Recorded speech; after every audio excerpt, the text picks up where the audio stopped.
No, Straight from the beginning. That's fine. too much, too much. I would just leave that up here so that you know exactly what to transition to as things are coming up. I want to put Do you have the, an extra one? this is yours. Straight from the beginning.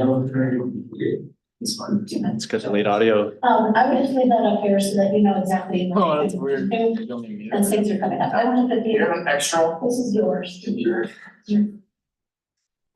It's like a minute behind. The live stream works. Beautiful.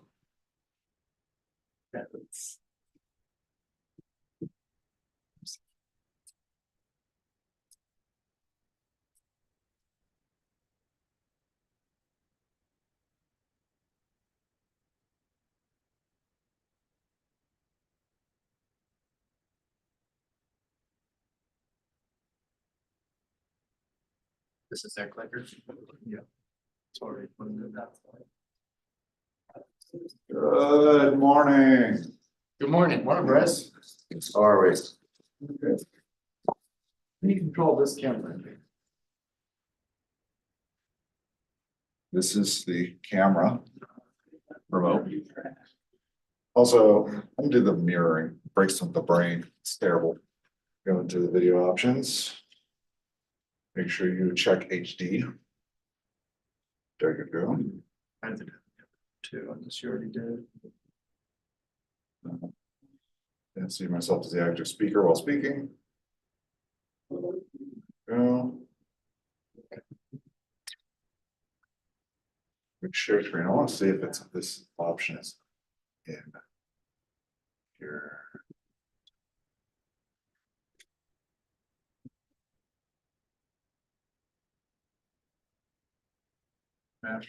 This specific option. This one.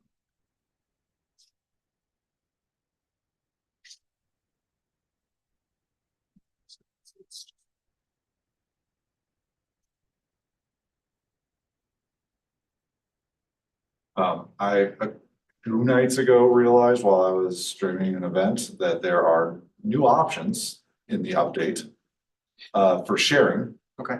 These are layout options, so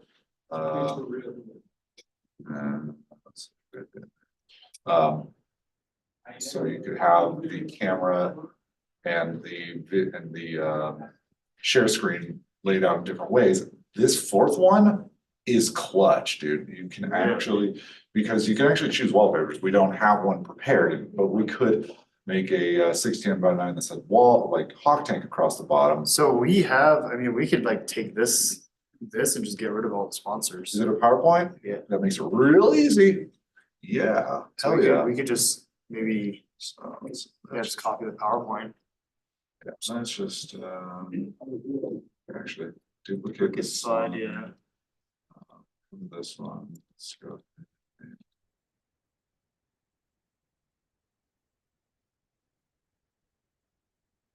Feels like we should have that up there. Anyway. It's just like put it up and smaller in the corner.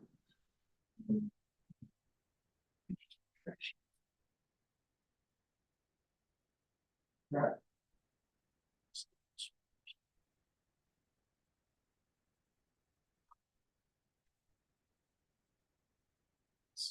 And then the background, we should probably make it something not gold.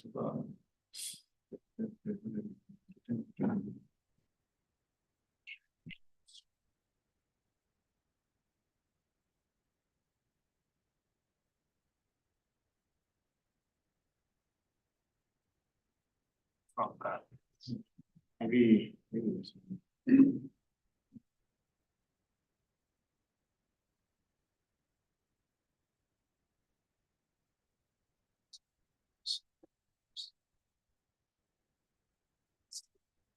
Ish.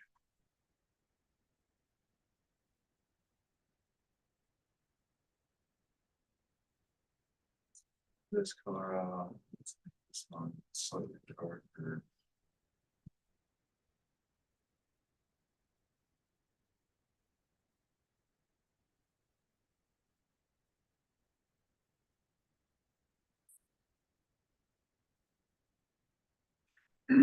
No idea. Let's just export this as image real quick.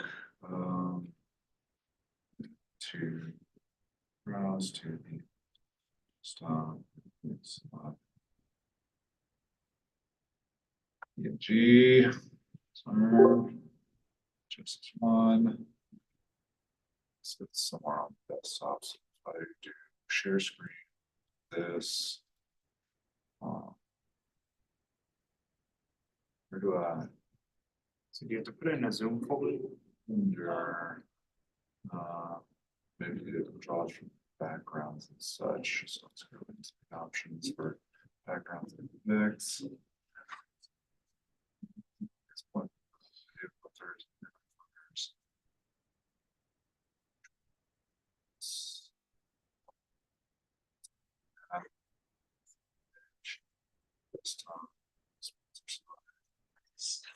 That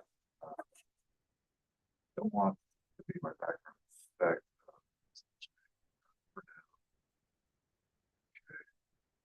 We are being live streamed right now. Oh, and we're recording right now. Oh, that's fine. Someone can cut this out. Or streaming to my YouTube channel because. Authentic YouTube channel. They've added a whole bunch of verification stuff. That you just can't get in. It takes like 3 days. Oh, no. Yo, Anthony, you got your pens and batteries down there? No. We have pens. Down there? Oh, yes. Okay, so Pens? Yeah, Take yeah. these to brush on. Okay.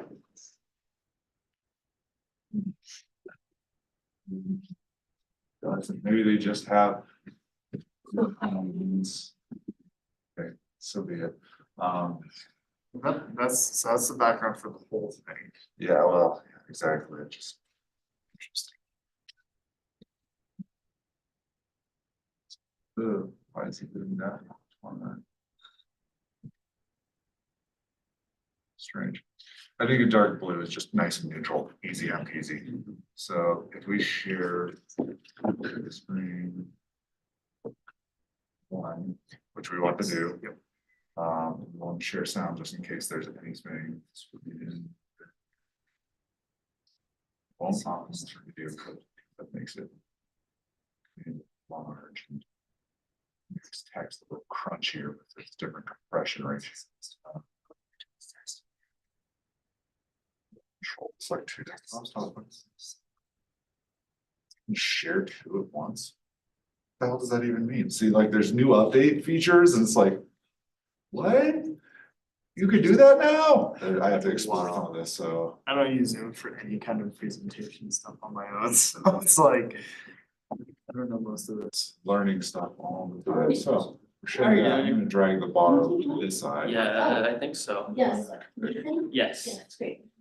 This is Letters are coming in. slide actually, so I'm just gonna put that Right now. Did you give them tea or coffee? here. I don't think you And notes need to be on this can. side. Oh, nice. Yeah, and then the presenters aren't gonna be looking Good, good. so. Oh, but they can see up on the left one. Right. Eventually. Do you wanna have the stream stuff visible on the screen or do you want to leave it so they don't? Talked about it as we do a, I don't think they can see it goes through. Yeah. I was hoping that it would share yeah, Darn, well, good thing you caught us. or share Stood up there and presented whoever's like, put on. yeah, screen sharing would be how it's recorded to YouTube. It's to be an effect on the YouTube side of things. It's showing up there now. No, that's up in Zoom. Just preview. Zoom. Yeah. Why? Yeah, I don't know, maybe the way it just streams to external services, that's just the way it is. Right. It's unfortunate, but at least people on Zoom should be able to see the nicer layout. Actually be on here. Yeah. That's what's shared on the website, so if anybody's gonna be just on. Plus, I'm hoping that this is the way it's going to be recorded on the Zoom cloud side since we're recording the stuff, so. That'd be ideal. So at the very least, you could upload that video if it is the case to, after editing it down just upload it to their, to the Hawk Tank YouTube after the fact. That would be nice. Okay, so let's check security stuff, because if participants come in, you don't want them to share their screen. We have one One that needs participant that needs to, Yep. or just gonna give them co-host. Yeah, exactly, so. That's at lunch too, so there's gonna be, So we don't want them to start their video, they don't want them to share, we don't want them to share whiteboards or notes. To collaborate with Zoom apps, we don't want them to unmute themselves. We don't want them to set meeting timers, we don't want them to annotate on anything. They cannot request local, they cannot. Permissions, all they can do is chat and rename. So that's what we I'll get in my job. it's fine. Since there's just. Yeah, I think that's pretty much. Got the rest. Can we do an audio check, make sure it's not way too, in case somebody does have something? So in Zoom, we will always test speaker and microphone every time. Right output, we need to be same. All right, and so the microphone is going to be above their heads, right there.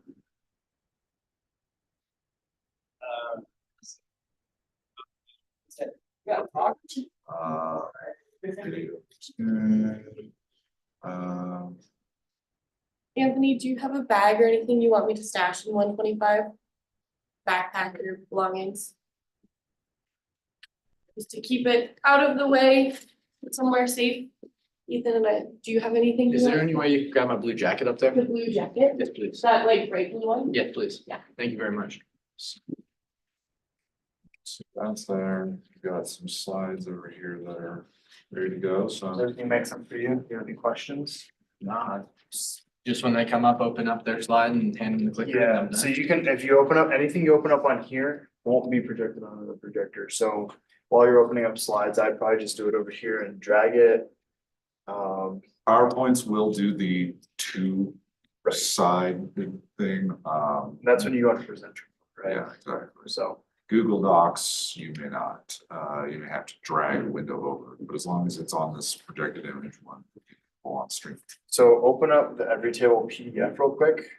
It's a PDF, this will be a little bit different, put that onto the, or yeah, put that over there, so you can see. Okay, how very it's- excited to have you. Like that, that was great, yeah, and then if you hit F11 here, or, Yep, I'll just work with this. Yep. Sweet.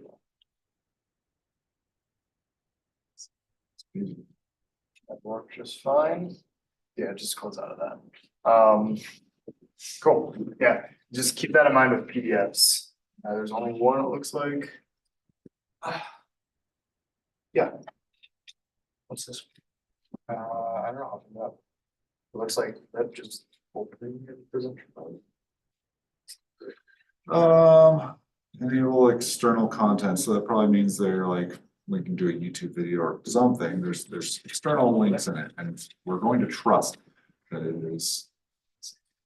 So Oh, yeah, she was talking about this last night. definitely.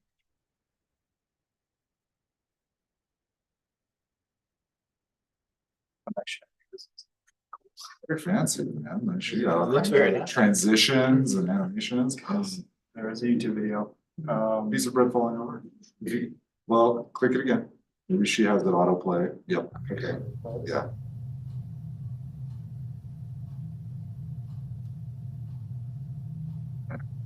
Does it ever? It does. Yeah, it's very slow. 6.2 million views. Yeah, yeah. Okay, cool. And we heard it too, you know. This is the last slide. for 15. No, it'll go by quick. Yeah. People who have like. They're gonna six- have to. The people who have 6 slides are gonna be the ones who are like struggling to make it long enough. Wanted to see something right. And we need to set up. It's weird on as well. Yeah, we'll do it.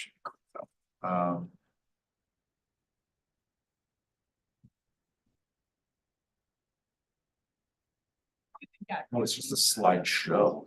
So audio, yeah, automatically opened up into the slideshow, which I think is fun. Interesting. I've never exported a slideshow on its own. I was wondering why there wasn't notes. She exported it from Canva.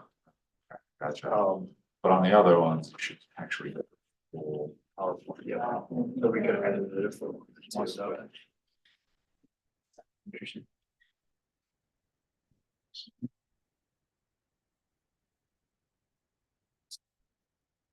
That's fine. First of all, let's get rid of the task view button, and we don't need the search bar because it just takes up space. Let's only combine when they're full. I just seeing like little icons doesn't freaking help, you know what I mean? Like seeing actually, oh yeah, there, that's the one.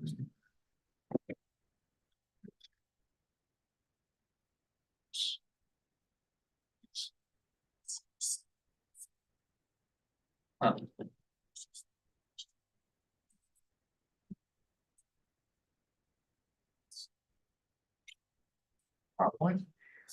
Oh, React, please. To PowerPoint. Okay. Well, We broke everything. we broke PowerPoint, so let's kill PowerPoint. Try this again.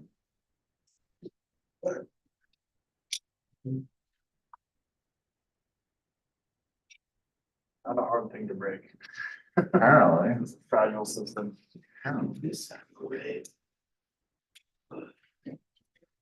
Recovered file that is temporarily stored on your computer. It's fine. It's just a slide on. Yeah. Sweet. And then. Ooh. We don't have notes either.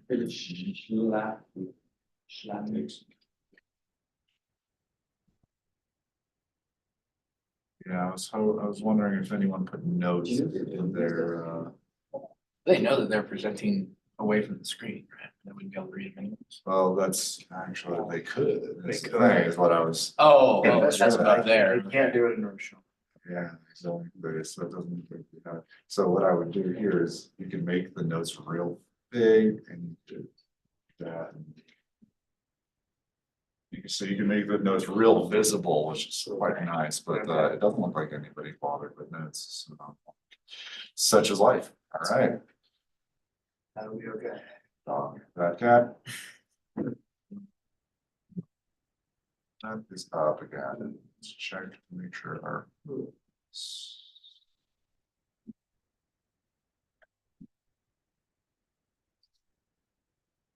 Oh, in Zoom. Users. Post. Let's rename ourselves. Off.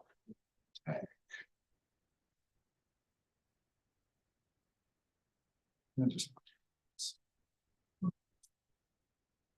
Sweet, so we're across the hall as well, 125, or are we We're over just doing the two, so. here and Roshan? Yep, and Roshan is basically set up. Okay. We just gotta get all the same settings and Let's go do it. geared to go. If you have any questions, just text me on Slack. We got it. Yep, Sounds good. and Start at 8:55. if anything explodes, of course, the number is there. You can ring me. Is. Sounds good. I can come running. Are you just gonna be in your office while we do all? Yeah, basically. Oh yeah, if you wanted to square up that camera view at all.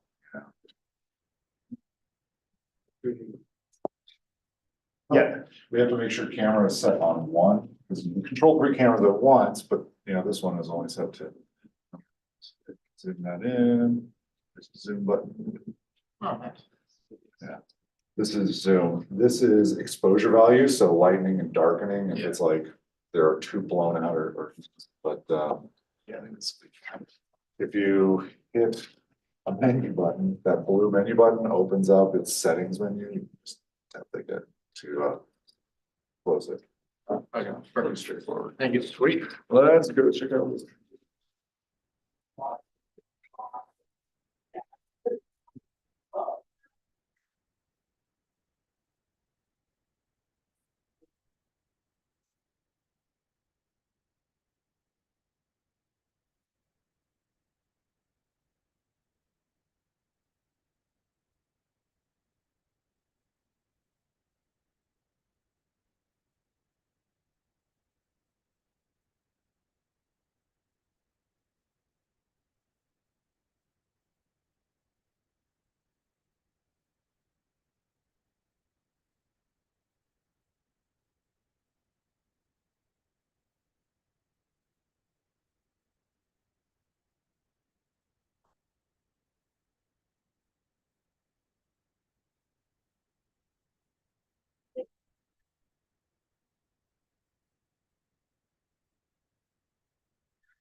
Backside first though, sorry.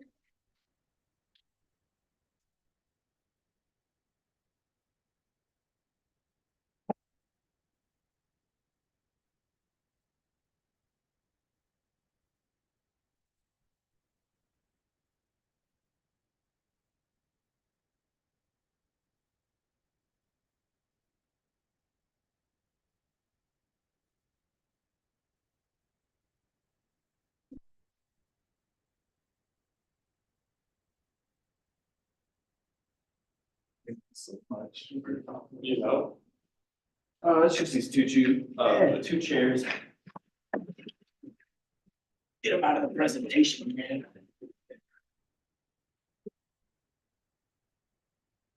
I wish I had more classes in here. I know, right? This is the nicest room we got. Mm-hmm. And they did the chairs again. I've only had my freshman and generals in this. Dude, straight up. Like, why? Probably because it's the only classes over 20 people for real. Very true. Kind of a private responsibility, guys. Cool breeze.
Yeah, that's.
I got a big old can't compare. Oh yeah, dude, look at this. Look at this thing.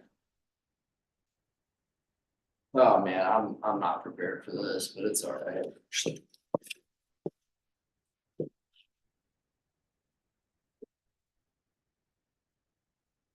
Those aren't gonna. Yeah, I have to run the Zoom and the PowerPoint, so I better not screw up. I got way too much responsibility. Dude, I'm just keeping time. Are you timekeeper here? Yep. All right, that's all I got. Oh, yeah.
Yes. Dave.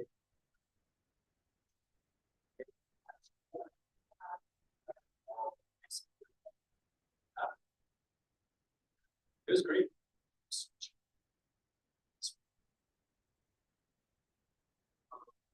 Did one high school that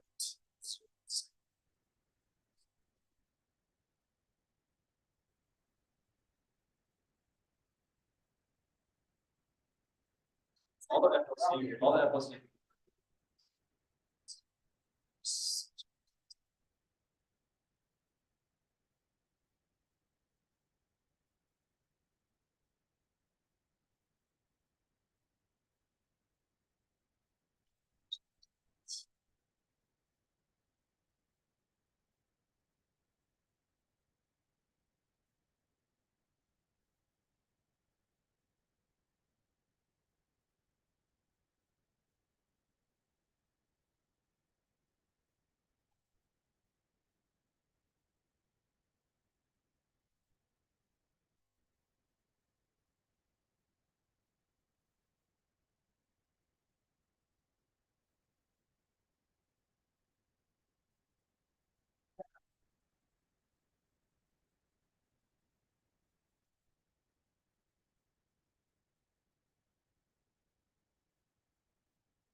Oh, hey.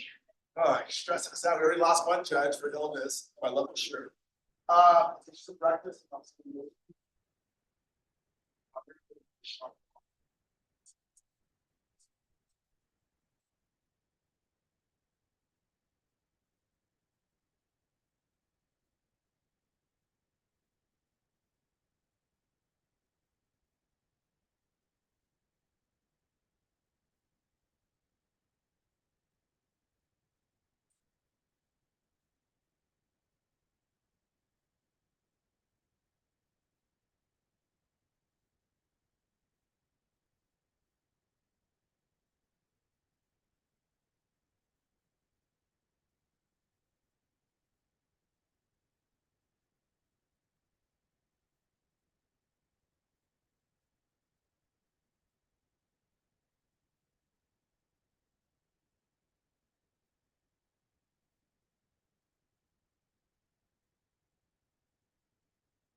No.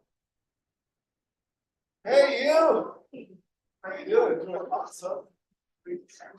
Yes. Oh, you're very fine. Okay, I'm gonna enjoy. Lots of judge, so.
Set up back tables and stuff if you need to.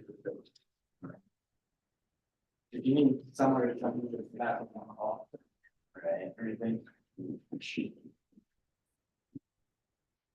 Sounds good. Thank you. Sir? Are you guys participating? No, we're.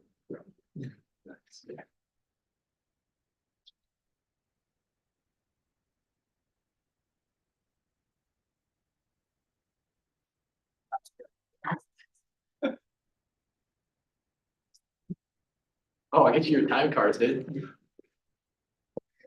Yeah, give me those. You gotta practice. I gotta see your form. Oh, I'll be waving those. Don't you worry. What are you doing? Fancy cardboard paper.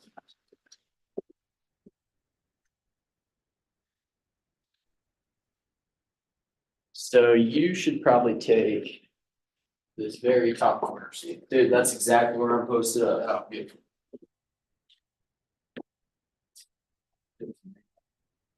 Yeah, see, I can barely do that shit. I have a bigger one, but I only have one copy. That's fine, you can keep it. I'll squint.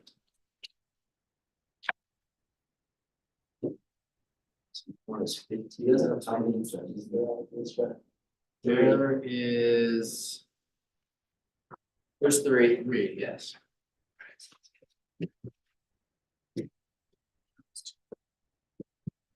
What team are you? Oh, so you're very first. I am. Nice. Midnight, on time. Awesome. But you have to watch. You by yourself, or you got other people? I'm by I myself. know Riley's out there. I don't know if you're doing well, but. When we get started, I'll be running this, so I'll throw up your presentation on there and then I'll hand you this. Okay, all right. Sounds good. Thank you. Yep.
Where are we? Okay, fine, we got it.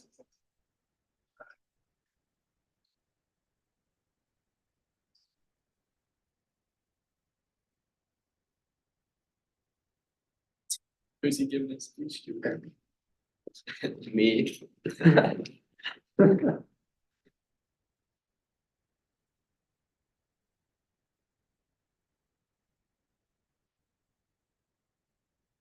These seats are kind of comfy. Yeah, they are. Do you get to sit down or do you have to be standing right? Oh, no, they're presenting right there. No, they present up there.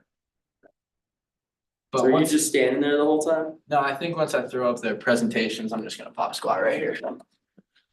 Until the next one's ready.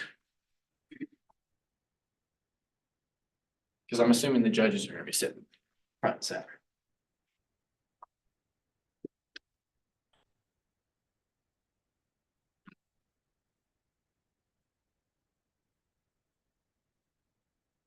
Okay, so the Valdez introduction is at 40.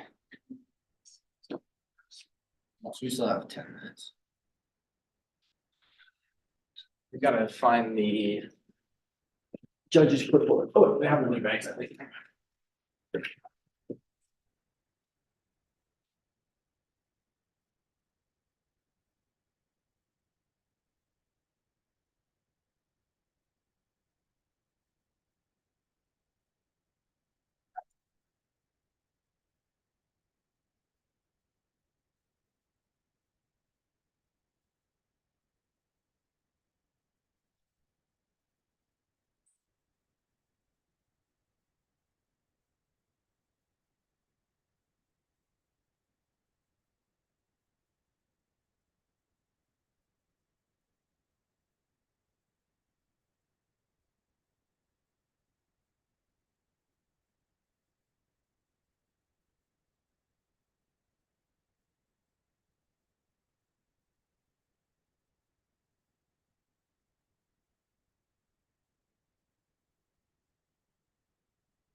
they get. Which allows us to raise on any stock they buy up to, up to.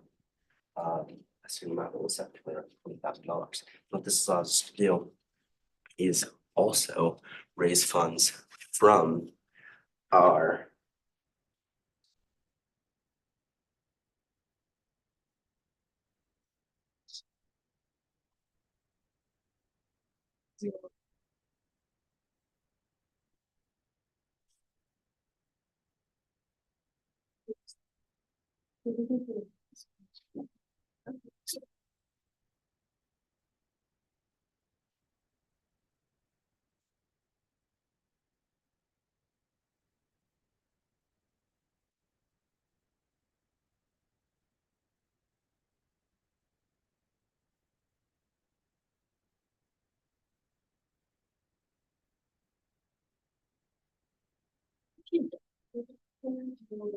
Me too.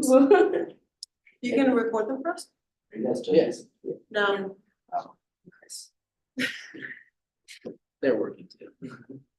Sweet. There's a sweet you guys open song. Yeah, it's pretty good paid. No, No, it's for a class. we get paid in credits. There you go. Event management. What's your presentation on? Smart covers for pets. Oh, okay. Yeah, trust me, you'll wanna buy one after this. Do you have them already? Oh, I don't. Oh. Yeah, What do they do? That's why I need some money. yeah, of course, yes, that's all I need. Why are they so cool? They do more like features than anything else. You can track your pet and like track its health. My and dog it'll needs catch that. like, it'll catch like early signs of obesity and Oh, diabetes and okay. whatnot. Oh, And you can like set up invisible boundaries in the app. and you, well, With Wow. GPS. They're pretty sweet. it's a good idea. Yeah. My dog definitely needs one. She went to the backyard and got beat up. By what? I don't know. My dad sent me a picture and like my dog's like nose is all scratched up and Aw. bleeding. And I was like, oh, what fight did she get into? And he's like, I don't know. She was in the backyard. What kind of dog do you have? A Samoyed. What is beating up that dog? It's basically a bear. I don't know. And it's in her backyard. Let me see your She's form. like a camera on her. This? Yeah, no, give me a timesheet example. I gotta see what the form's looking like. Might be a little bit long. 5 minutes. About 5, 3, and 1. 5, 3, 1. Time's up. You're done. Right. Really good idea. I really want to do it. I would do it. I was just college.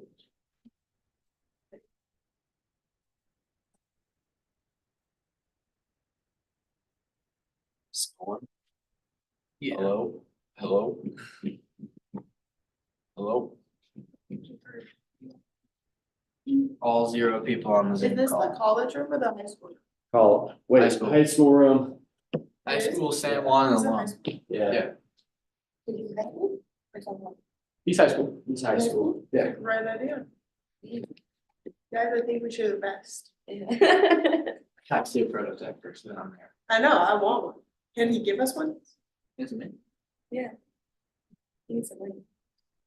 how's all the science gonna work? It's like It's a a lot of little, programming, little taser in here. Just buzzes when he walks past. some or something. engineering. Hey, we pay a lot of money for that stuff. Yeah, Pets and babies. pets are like child. No, they're better. They don't talk.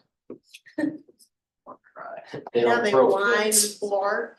Yeah, you train them. If you train them real good, they won't. Yeah, they just sit there and do whatever you tell them. They just chill. I don't think of that, yeah. All the judges are very similar to the project, right?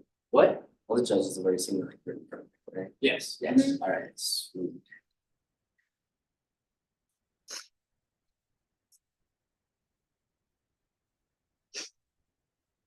You a senior? No, I'm a sophomore. Dang. Coming here when you graduate or what?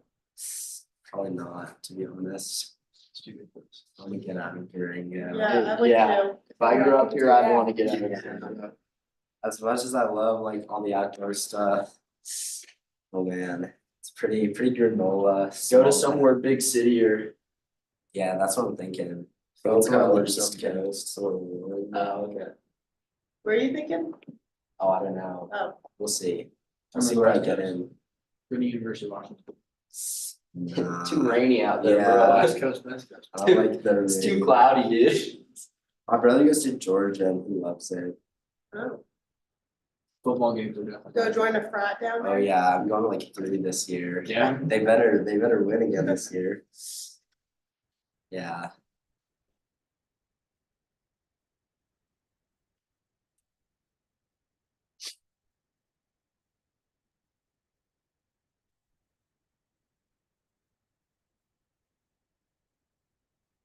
So are the college ones in Rochon?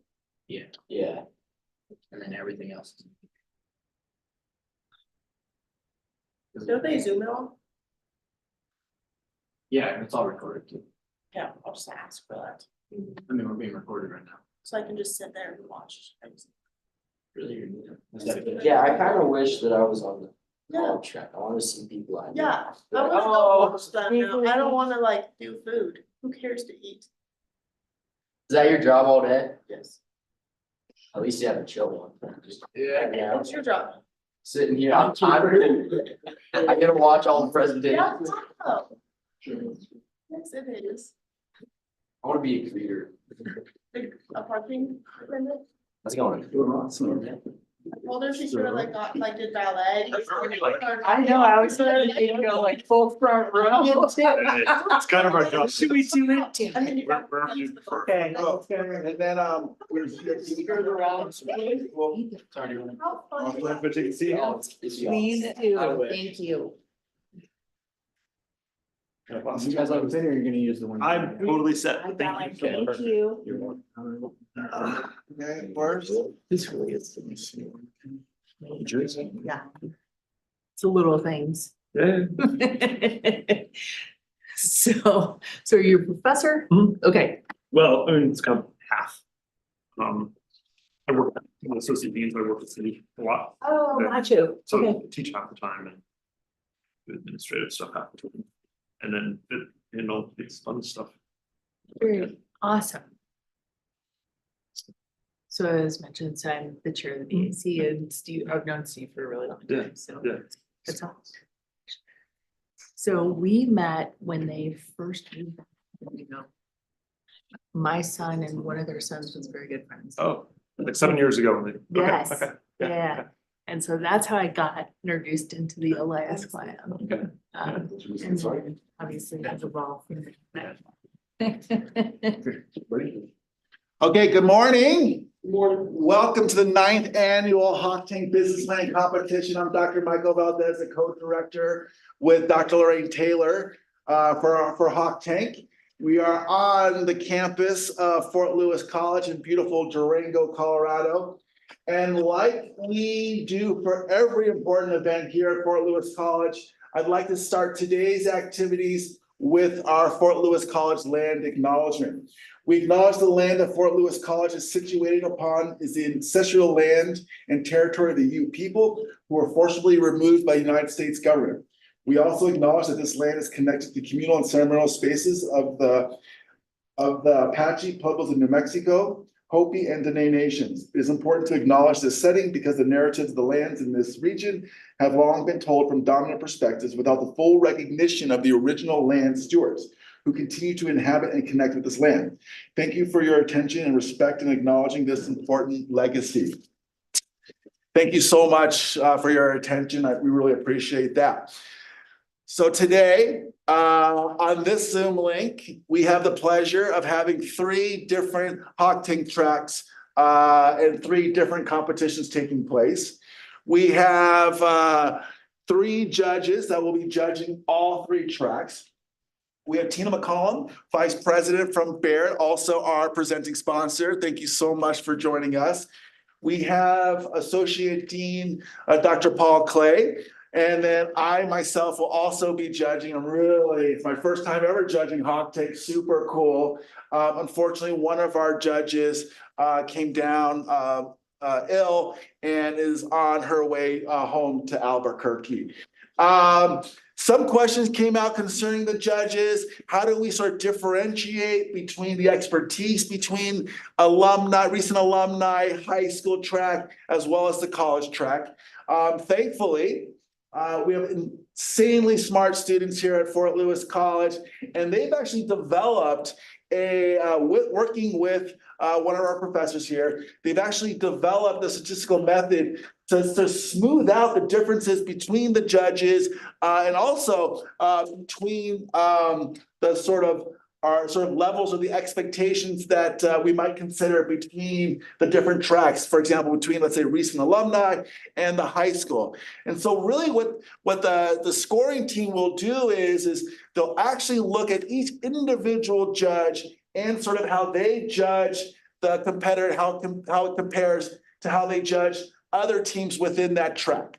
And so it's really cool. And so, for example, if we had one judge who was judging the high school track, like he judges, let's say, the recent alumni track, and then let's say I've judged on two different levels, it won't matter. Because the way that we sort of set up our scoring sheet, that'll all be smoothed out. And I just wanted to sort of bring that to your attention so you understand that our students have really considered everything, and we're really proud of them. Well, we're gonna be starting with the high school track, is that correct? Yep. Okay, well, who's our MC? Do we have an MC for this trip? Okay, come on up, you wanna introduce the first team? Good luck, all competitors. I didn't know I was introducing, I'm just the timer. Oh, here's the timer, okay. I can introduce. You wanna introduce? Yeah. Okay, go for it. So first we have team Positive Link, if you want to come down. Okay.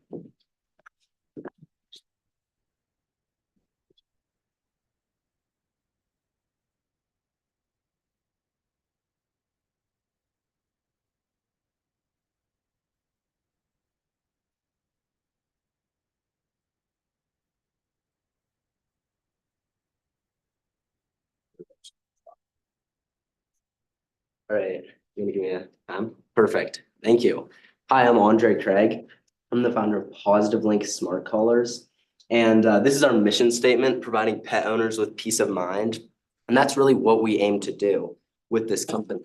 And I'll get to how we do that in just a second. Now for our agenda today, first I'll go over the problems faced with the current market, as well as my solutions, and then our customer segments and our channels, and then finally our cost structure, revenue streams, and requested financing. Now for our problems, we identified three main problems in the current market. Now the first is pet disappearance. This is a huge problem across the United States. I'm sure some of you guys have had pets disappear before. I know I personally had a dog go missing for around 10 months when I was only 11. This was a significant, this was very hard for me, especially emotionally, because it was my fault. And I wish there was a way that this could be easily solved. And then the second problem I identified is obesity. Now, obesity in pets, especially in the United States, has become a huge problem because owners frequently overfeed their pets and oftentimes don't even realize that they're making their pets overweight or obese. And studies show today that over 50% of pets in the United States either show signs of obesity or overweightedness. And I'll get into how we solve that in just a second. And then the third problem that I identified is unaffordable collars currently on the market. And you can see this collar, one of our main competitors, Phi, up in the top left. And one of the problems with these collars is that they either charge a huge fee right at the beginning, or they charge an activation fee and a recurring subscription fee, which can be anywhere up to like $95 a year, which is very significant, especially for some lower income families. And so this is a huge problem that we aim to solve to make this more available for everybody. Now, what are my solutions? The first solution to pet disappearance is 24/7 LTEM tracking. This can pinpoint the pet's location down to a 7-meter radius, and it's just inside the collar. Now, this is huge because you can find your pet at all times from the app, and you never have to worry about where your pet is. And then secondarily, we have invisible boundaries.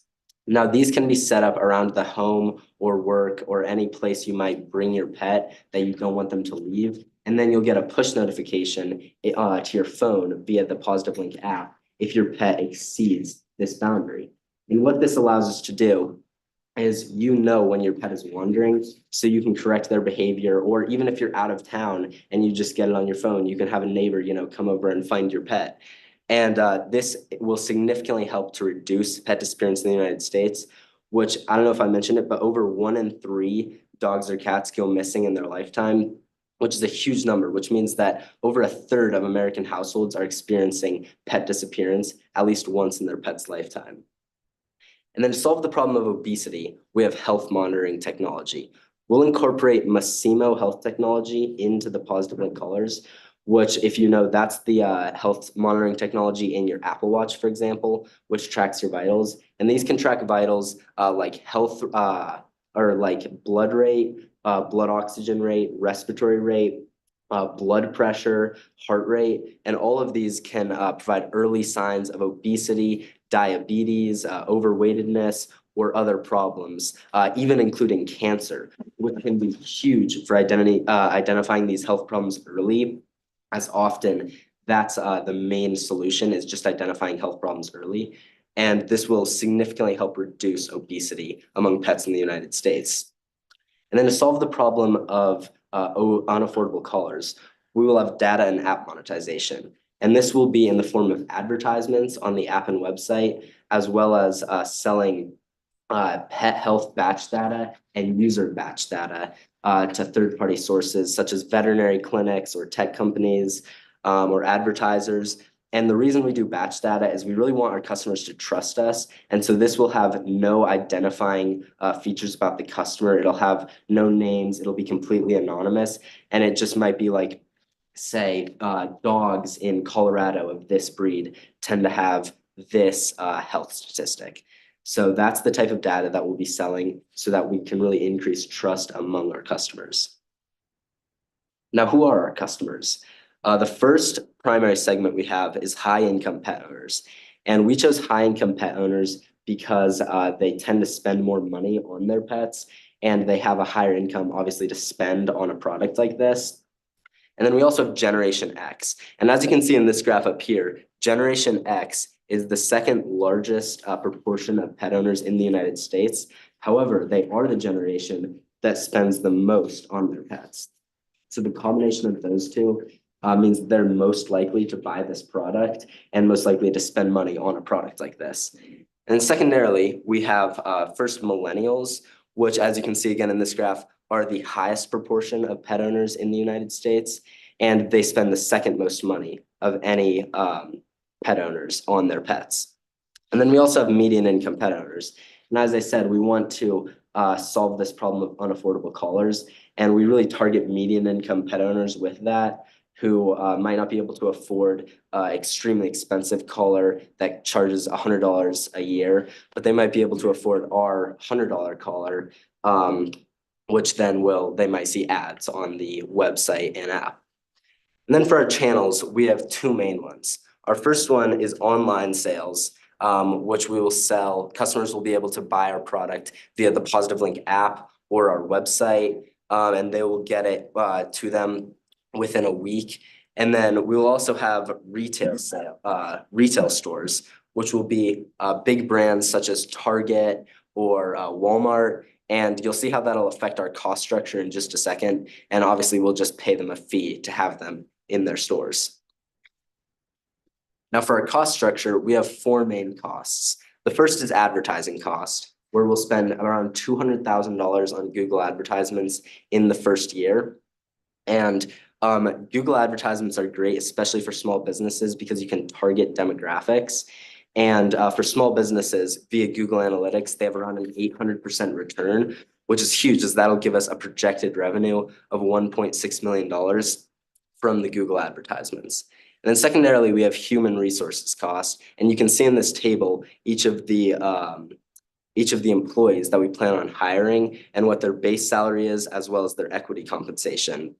And what the equity compensation allows us to do is, for one thing, pay them less in base salary. For example, you could never get a mechanical engineer for only $70,000.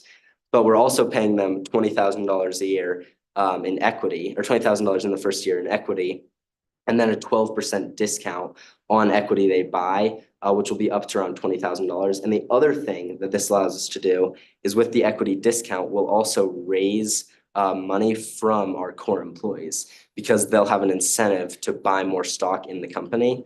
So we plan on raising around $100,000 from our core employees in the first year. Secondarily, we have distribution costs, and we have three main ones. Our first is manufacturing, in which we'll use MH Manufacturing in China, which is a tech manufacturer that has made numerous products that you've probably used in your daily life. And they have a good reputation with the United States. But because it's in China and obviously labor and resources are cheaper, we're able to manufacture it for cheaper than if it were done in the United States. Then secondarily, we have shipping, and we'll use UPS and USPS and shipping companies like that. And we estimate that to be $4.72 per collar, which is pretty standard for a tech product under 2 pounds. And that will be obviously overseas shipping and then shipping within the United States. And then finally, we have retail. And as I said, we'll obviously have to pay a percentage of our collars to the retail stores that they're in. And we estimate that to be 63 cents per unit. And then for our additional costs, we have algorithm development, accounting and POS software, and legal fees. Now for algorithm development, that will be our health algorithm, which will take the health statistics from the collar and determine if the pet might have signs of health problems. And we will outsource this to Flat World Solutions, which is a software engineering company in India. And they have an excellent reputation. But because the cost of labor is significantly cheaper in India, especially for things like software engineering, we're able to do that at a much lower cost than if it were done in the United States. And then secondarily, we have accounting and point of sale software. Now we will again outsource this to Flat World Solutions. And they frequently make accounting and POS software. So it's extremely cheap because all the interface is already there and much cheaper than the algorithm development. And that's the quote they actually gave us, $56,000. And then finally, we'll have legal fees. Obviously, you need lawyers for a tech company to protect your product and to issue equity and all of that. And we estimate that to be $352,000 in the first year. Now we have 4 main revenue streams. Our $63 collar purchase, which is going to be the basic collar that doesn't have quite all of the aspects of the premium collar. And we estimate that to be $642,000 based on a 60%, 40% split between the two from our advertising. And then for a $97 collar purchase, that'll be the premium collar that has all the features and you have unlimited boundaries that you can set up for your pet. And we estimate that to be $659,000 in the first year. And then we'll have advertising revenue, which is going to be from the advertisements on our app and our website. And more exact numbers are outlined in the written report. But we estimate the average customer to see around 15 advertisements per month on the app or the website. And with a standard multiplier of what we can make off that, we estimate it to be 1.8 million. And then our data sales is going to be significantly less because we want to have this reputation of trust with our customers, and we're only selling batch data instead of specific data. That does go for less, but it's more important to us to have a good reputation. So we estimate to be $171,000 for a total year 1 revenue of $3.3 million. Now, what am I requesting from you? The first requested investment is $650,000 for 15.25% equity. However, we will provide equity protection from dilution for 2 rounds of financing. So for the next 2 rounds of financing, your equity will remain at 15.25%. And then after that, it will be diluted. And then secondarily, we're requesting a venture loan of $107,000 paid back at 9% interest with the option to convert it to equity until 2029. And so this allows you to give us this loan. And then if you decide 5 years or 7 years down the line that you love our company and you want to convert it to equity, you can do that. And then additionally, we will raise $100,000 from our core employees, as I said previously. Now, how will we use this financing? We will use $275,000 for manufacturing and distribution. $382,000 for employee salaries. And then, as I said, $200,000 for marketing via Google advertisements, which has a projected revenue of 1.6 million. Thank you.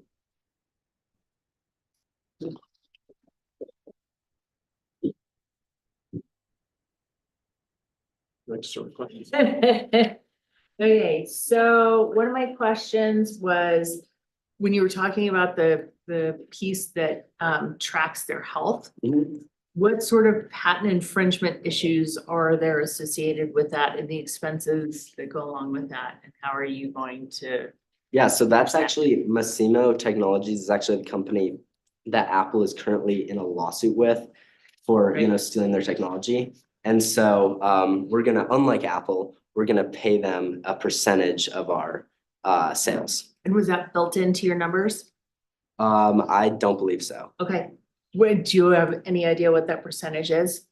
We'd have to work it out with the company, but I would imagine probably around 10%. Okay. And with your financing and what you're looking at, how are you looking to raise revenue and fill this like pretty significant gap? Well, there's obviously a huge gap in the market right now because of, especially among the middle class, because of all these people that can't afford the higher end products. So that's really what we mainly are trying to target and, just get a huge portion of that market early on as kind of our base, and then target other markets and raise revenue. And do you actually have a prototype started on this yet? Or have you just gotten all the numbers together to see what it looks It's like? just a plan right now mainly, Yeah. but No, that's. Yeah. Okay, I think it's a great idea. But, Thank you. okay, those are all my questions, you guys. I'm really curious about some of your estimates. Okay. So you mentioned that each collar would cost approximately $11 and change to manufacture. Yeah. And then you have your sales prices, so you have margins of $50 and $80 per unit, thereabouts. Have you gone through all the engineering and design work to come up with the detailed specifications for an RFP for the manufacturer of the collars? Mhm. And if not, how did you come up with 1135? So yeah, that is not including all of like the design work. That would just be our estimate for manufacturing. And that was used, we kind of researched like a lot of other color companies and what they manufacture for. And especially since some of the technology already exists, we figured it could be less than some of those companies. But yeah, a lot of companies manufacture them for around $10 to $20 on that range, depending on where they're doing it. And we didn't like get a quote from MH Manufacturing, obviously, because we don't have any of like the prototypes or anything like that. We did call them up though and ask them, me and my friend, but yeah, they couldn't give us anything on that. Without the details. So we kind of like guesstimated. So one more kind of question on kind of the estimates that you have. You're estimating for the lower priced collar, total year one revenue of about $640,000 or so. Which, right. So $63, it's about 10 or 11,000 units. What sort of market analysis have you done to come up with that quantity sold? So we used for our Google advertisements that they can reach with the amount we're spending, $200,000, they can reach around 2 million people. And then we estimated like 0.5%. We estimated a really small percent will buy it based on like tech products in the market. Yeah. Because obviously, like if you reach 2 million people, 2 million people aren't going to buy it. And it's going to actually be, especially since it's a higher end product, a very small proportion of that. So that's mainly where we got that. Can you go back to the slide where you had like all your employees and salaries? Here we go. Yeah. Cool. And this is just to clarify, because I also submitted this for DECA and we got this question in DECA. This is a base salary, the salaries, and then this equity compensation is on top of that.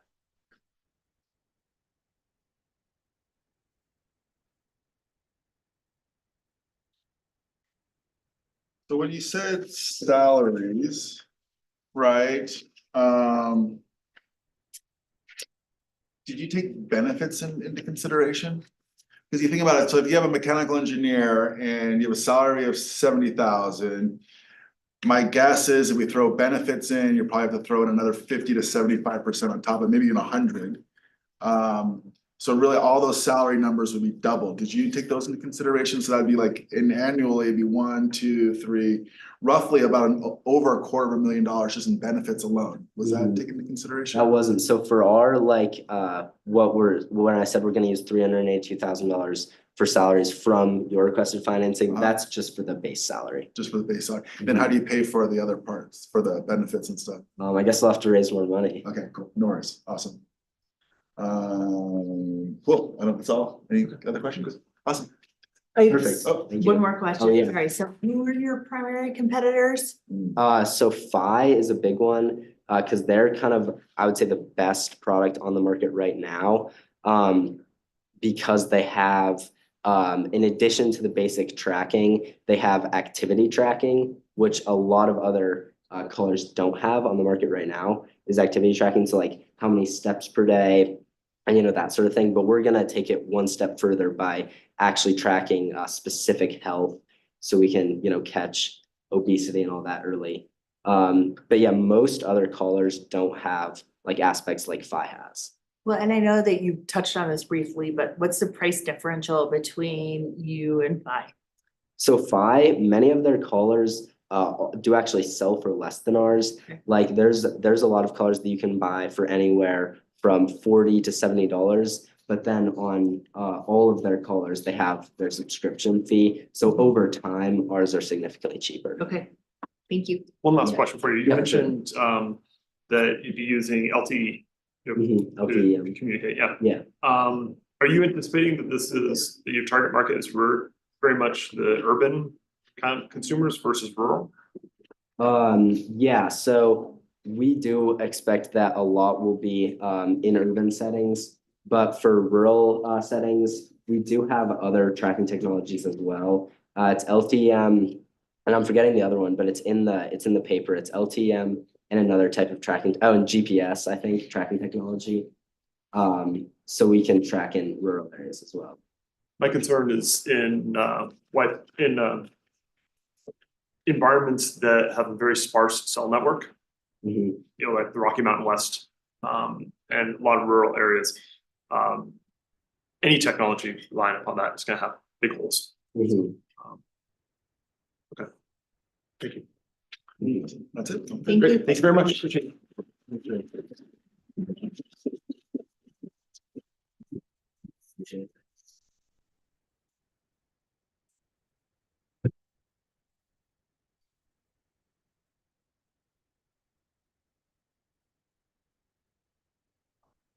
Now we have 5 minutes for the judges to score.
Okay, next. Let's do it. So next we are going to have Rick Cage. You guys can come down. Presentation. Sorry we didn't connect, y'all. We tried so hard. No, we should- Nice to see you. Okay, awesome. Hi, I'm Plumber Merrill. very nice to meet you. Nice to meet you. This Nice is to meet a you copy too. of our business plan. because- I've got my, thank you. Awesome.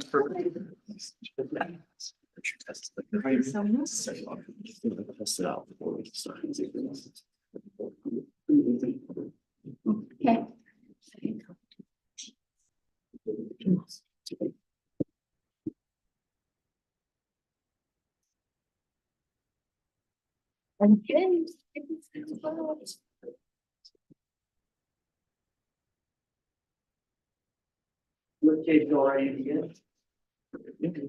Morning, judges. I'm Plumber Merrill, I'm in Wallace. and we're here today to present to you Ribcage. Ribcage. So ribcage is a basic product that is meant to attach onto motorcycles, street bikes that you ride around, to make it more convenient to ride and use it as your everyday travel. Currently, motorcycles are kind of hard to use as your primary form of transportation, as someone who used it for a while. You have a lot to do opposed to a car. You have to keep track of your stuff, you have to make sure it's all locked up, you have to make sure everything's in order. And just managing all that makes me want to just take my car instead. And that's the opposite of what a motorcycle is about. It's about freedom. It's about doing what I want, when I want, and as fast as I want. So we're just trying to sell that convenience to people all across the nation. So as our business progresses, our main partners we're going to kind of work with, we communicated with a variety of different distributors and customers, and the purpose is for us to get more people on the road in a safe way. So a lot of times people who ride their motorcycles every day, they may opt to not ride their motorcycles, but they may also opt to not wear a helmet, and that is really dangerous. So through the motorcycle helmet lock, and Ian can figure out how it works. So the basic principle of this is to have eventually default attachments. So a lot of bikes, it's like where they use a lot of screws that you can, default attach it on. Or what we want to do is have an adhesive under the fender, have it out of the way, not seen, not bothering anybody, but still, when you're done, you pull out your cable, attach it to your bike, wrap it through your stuff, your helmet, your jacket, your backpack, your whatever. You lock it up, take your key, you're good to go. It sits there attached to your bike, not at any risk of anyone taking it. And that's just the basis of the product. We're selling something that seems obvious, but nobody's done before, which has really gotten on my nerves, right? And as for our distributors, we plan on using a lot of in-box stores, because that's where most of the goods are sold. A lot of the jackets, the helmets, the things like that. So we want to put them in places, think your fun center, think your motorcycle dealerships around here, think the Harley Davidson place, those type of things. So the main idea is that we are trying to sell a feeling and not necessarily the product. So through the security, the consistency, the durability, and the versatility of Ribcage, we provide a comfortability that is offered, that may not be offered through motorcycle riders' everyday transportation. So key resources and cost structures. So as you see, if you want to pull the prototype, the basis of the product will be just a small sheet metal build. And we plan on using a coil with a much thicker cable of string and having it attached under the box. The materials are pretty simple, but the problem is getting it safe, secure, reasonable for a good price. Sure. So we've discussed with a variety of potential consumers prices that they would be willing to pay for it, and we've heard upwards $100 to $300 on the product. So, and since there is very little going into it, the prices are very small on a small scale, and even broader scale, we see a return very quickly. But to be clear, we want to sell this for a reasonable price. That's why our current estimation for selling would be around $65 for the product, upselling it a little lower. We'll see as we get to sell it. So marketing strategies, we have a variety of different marketing strategies, one of them being word of mouth and attending like virtual events and motorcycling events in Durango and across country to just kind of uplift or like upscale our business and like kind of market ourselves to the actual consumers in the places that they are. So thinking like that, thinking fun center, things like that. And then another is we've been creating emails to send out to potential consumers and things like that. We want to do a lot of social media. We've created social media videos, kind of like plans to create like ads for the product so far. And yeah, we were thinking Instagram, Facebook, things along those lines. To contact with customers, as I was talking about before, we've done a variety of marketing tests consisting of interviews and forms and these things and distributors as well. Yeah, and it's important to stress the market sizing for this, because as in the United States right now, in terms of licensed motorcycles, there's around 12 million motorcycles used for normal recreation use and primary transportation. But to capture that market, we have to think about who's using this. Of course, we're not selling it to race bikes. Of course, we're not selling it to a lot of the bigger bikes, think your Harley Davidsons. A lot of them already have boxes on the back for this type of stuff. This is for the people who ride, think your street bikes, think your cafe bikes, those types of modes of transport. This is made for primary people who ride it for their main form of transportation and their secondary. As someone who recently sold my bike, it was really annoying to just go around town. If I want to go into a coffee shop, I don't want to bring my jacket. I don't want to bring in my backpack. I don't want to bring in my helmet. I want to leave it there if I had a car. This solves a lot of those problems. And so our market is those younger generation a lot of the time, and those people who just want to ride a bike. And so this is mainly a product for those more not lower end bikes, the non-cruiser level bikes.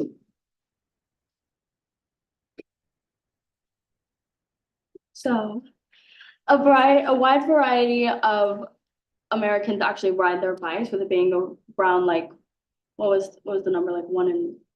For us, for their primary form of transportation, it's around 10 to 11, hard to pinpoint, in America, a million.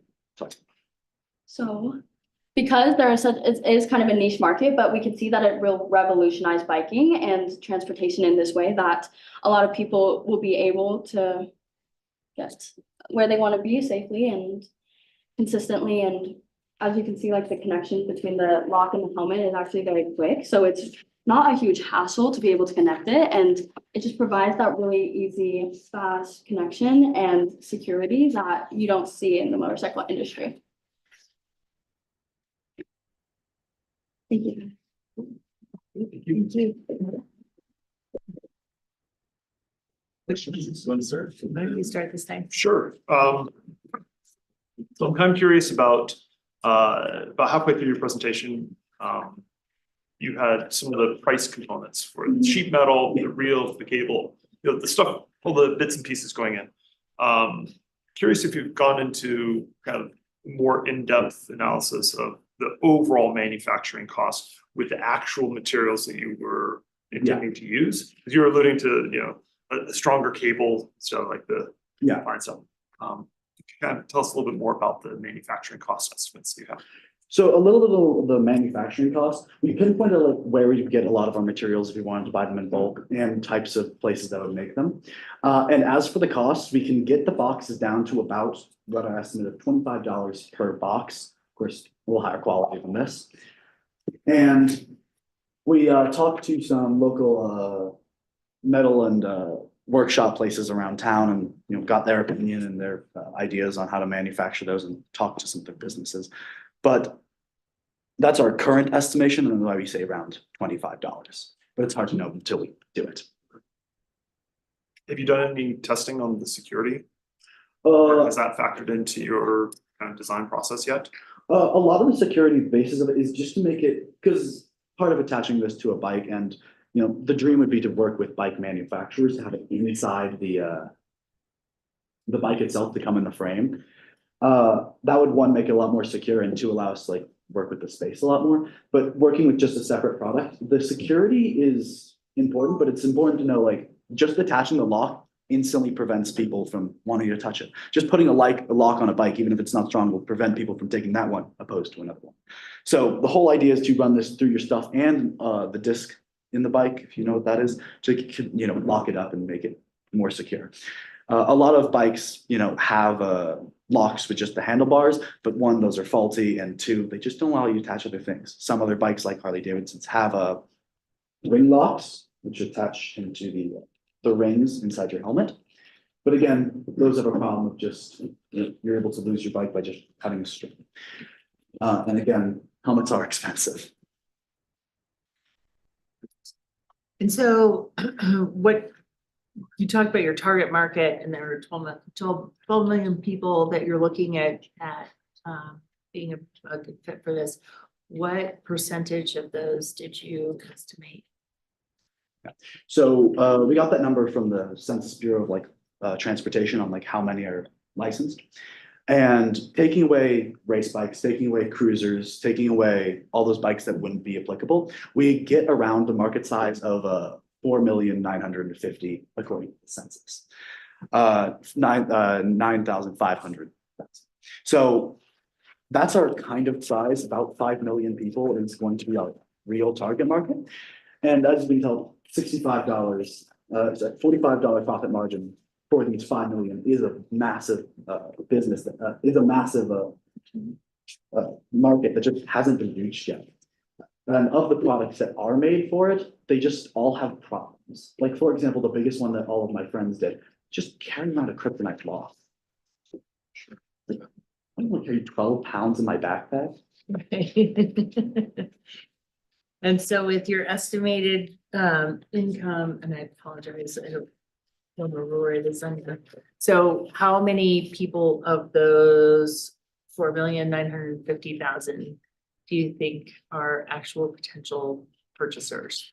Of the potential purchasers, we took around the people who of that, we just got a small percentage of people who use it for their primary and secondary form of transport, and that gives us around that gives us the 5 million. But of those people, I would say just capturing thousands would be pretty good to start with, especially with the initial investment that we're looking for, mainly spent on establishing these business partnerships to start making locks, start producing them, start distributing it among online and mostly in box stores. Gotcha. Thank you.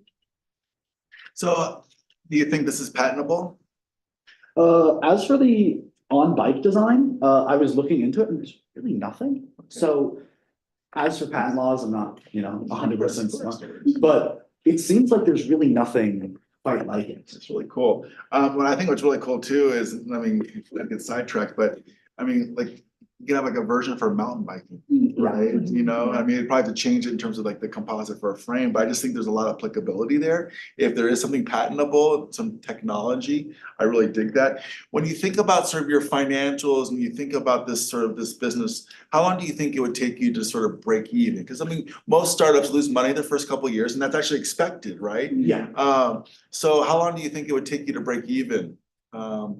If you got the money you needed to move forward? Of our projections, if we had a starting cost of just $10,000, we'd about break even approximately 7 months in. Okay. And that's starting small, though. We're Okay. not completely going off the deep end at that point. We're just getting small manufacturing. We're not trying to mass produce it to the millions just yet. It's just starting to capture hundreds, Okay. thousands. Well, awesome. Well, thank you. And local manufacturing or, Yeah, okay.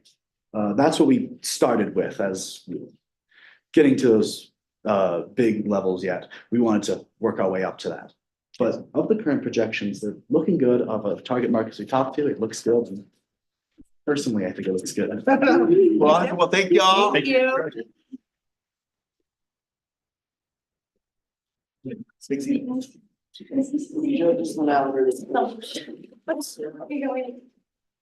Strength, weaknesses, opportunities. And threats.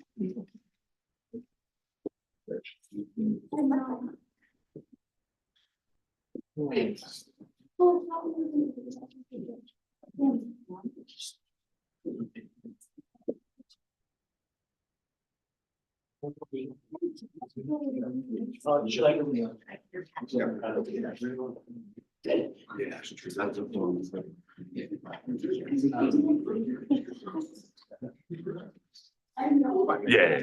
Do we have There's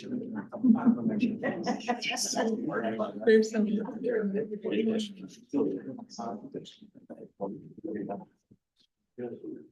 What do you wanna do for that? Like, if you're gonna- I think at the end, of customer. So that's really like, we can actually have that.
Thank you.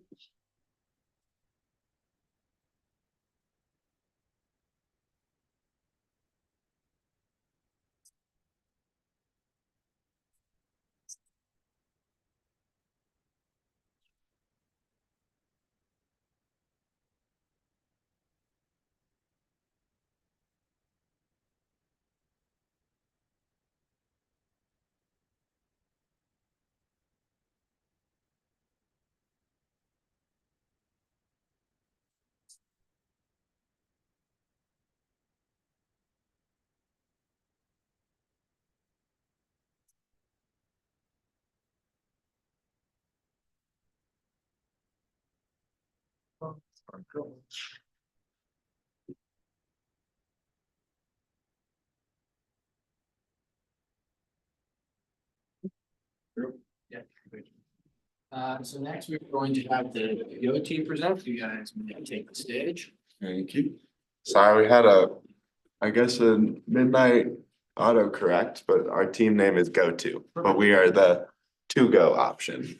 So we are the bridge between restaurant and home. My name is Henry Howe. I'm Henry Anderson. And I'm Ian Fair. So what we do, we created a thermo insulated to-go bag, creating a seamless transition from a restaurant experience to your home. A lot of new products like DoorDash, companies that provide a way for you to get your food, classic pizza deliveries. That is kind of a new thing in the DoorDash sense, but a lot of people don't want to pay those fees. When you bring up your DoorDash, your $13 McDonald's order automatically goes to about 26, and that's before you get to add a tip. So we plan to change that. Granted, it is going to require a little bit of personal transportation and ambition to go get your food, but we guarantee you that it will be a lot better of an experience. So using cellulose insulation, we created a rough design, very, very rough design, but it does the job. And it creates a bag that holds your desired temp. So if you want something to be warm, when you put it in the bag when you leave the restaurant, the goal is that when you get home or when you get done with your hour-and-a-half long commute from work, it will still be warm waiting for you. So a lot of problems that you counter, reheating food, microwave bomb, oven bomb, it's not the same. You can't reheat fries in a burger and expect it to taste as good as when you left the restaurant. And that's where we come in. So same thing. Imagine trying to take home 2 cups of ice cream from Cream Beam this summer. The back of your car is going to look like a mess. That's where we come in. Our bag is very well sealed as well, so you won't have to worry about any spillages or messes leaking out. And then our unique value proposition is our products serve both the customer and the businesses in our community by offering a unique and environmentally friendly product that allows for transportation of their food at their desired temperature. Our customer problems are people that can't keep their food at their desired temperatures, hot or cold, and constant throwing away of to-go containers, whether it's plastic or cardboard, and not having an insulated to-go container at ready use. And we envision so we plan on selling these 2 restaurants to then give to customers. So another problem that we see a lot, and I'm sure we can all see it, is the waste that we create when we use plastic bags and other plastic items. So we plan on creating a reusable option. This is something that you might buy from Eolus or Happy Pappy's, for example, but that doesn't just mean it's for that restaurant. It means it's for any other food that you want to pick up. Our solution is to create insulated reusable to-go box that is environmentally friendly that won't hurt your pockets either. It creates an easy transition between your food destination and your house without creating spill or having a hard time getting into your car. Sweet, and then I've got a little live demonstration. I've got some little quiches I made for breakfast. I'd love to show you that it stays heated in this, not so well in this.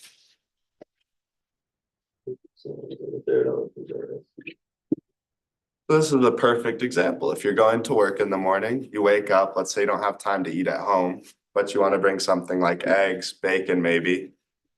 This is the way to do it. Hand over it. Oh, yeah, wow, that's impressive.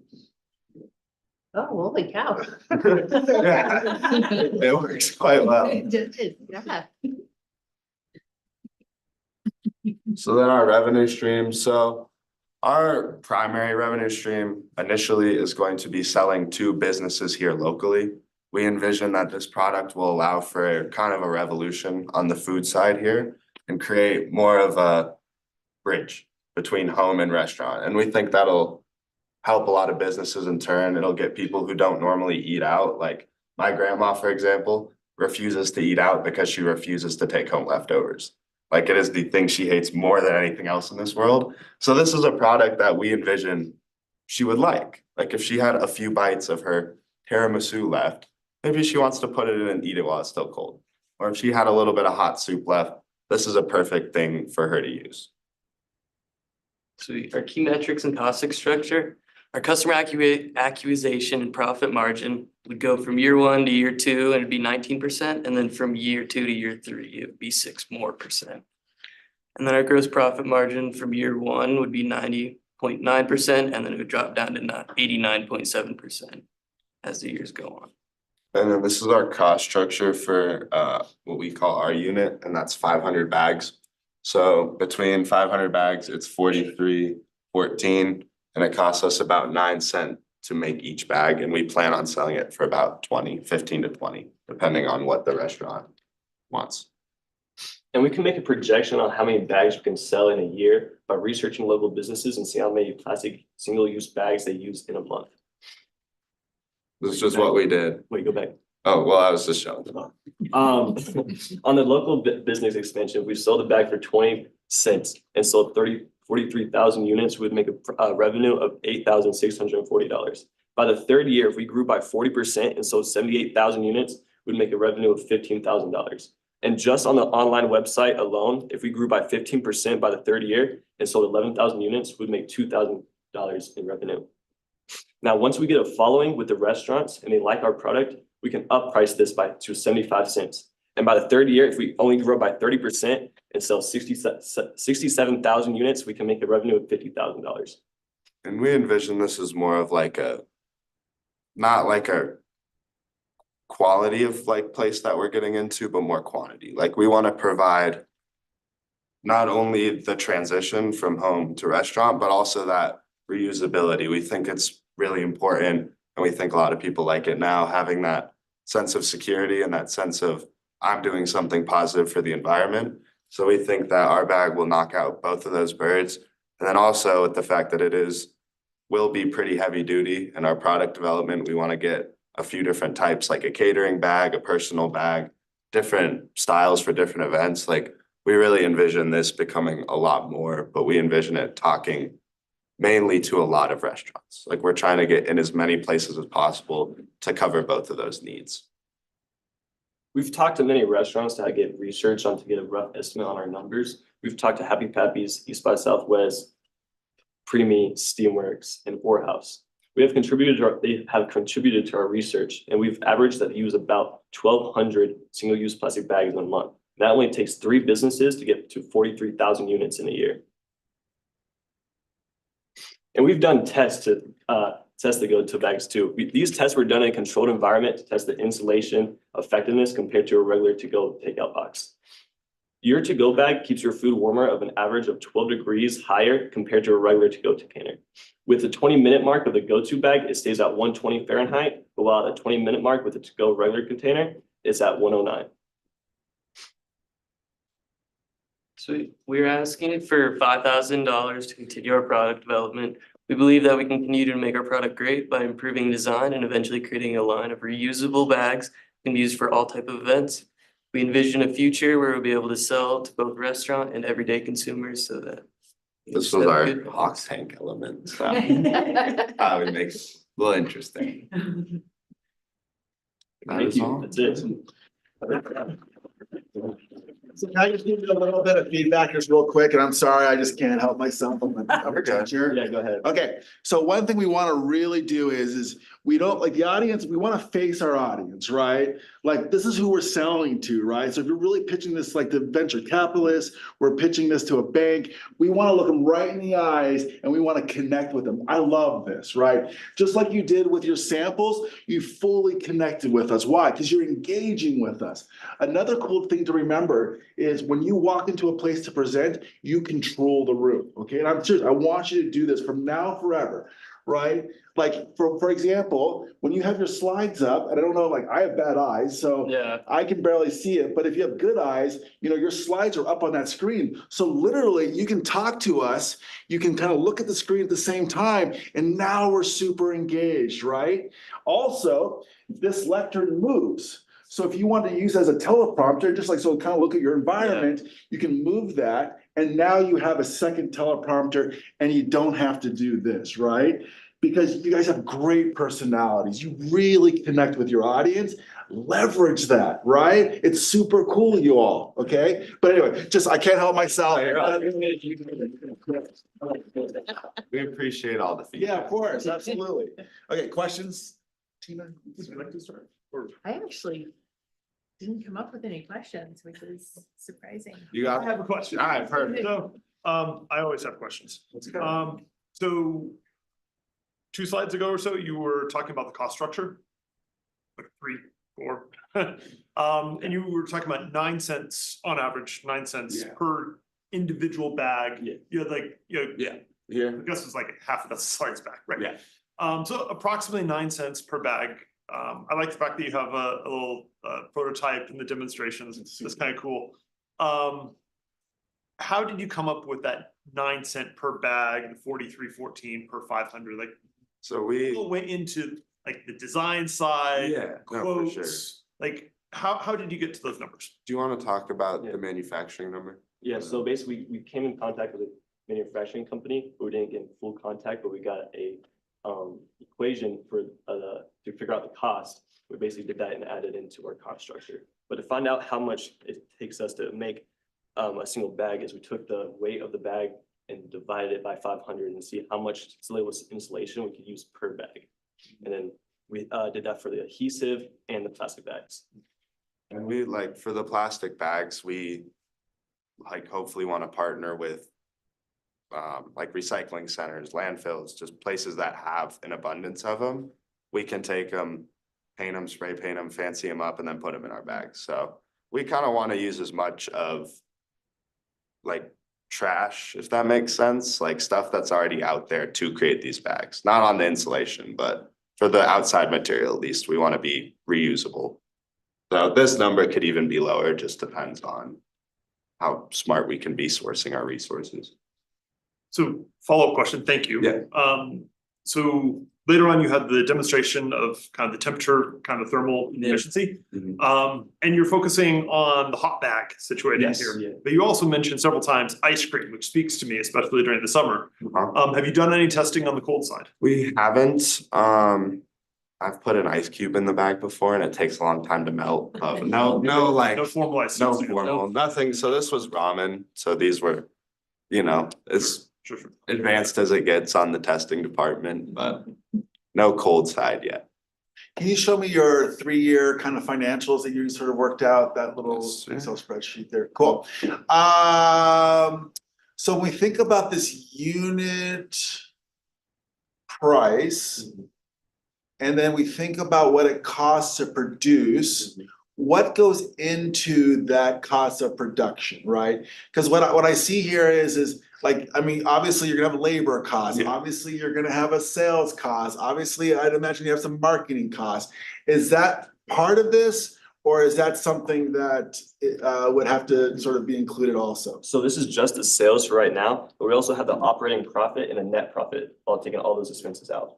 And for the marketing side, like, we think our product is very unique because we plan on getting into the restaurant first.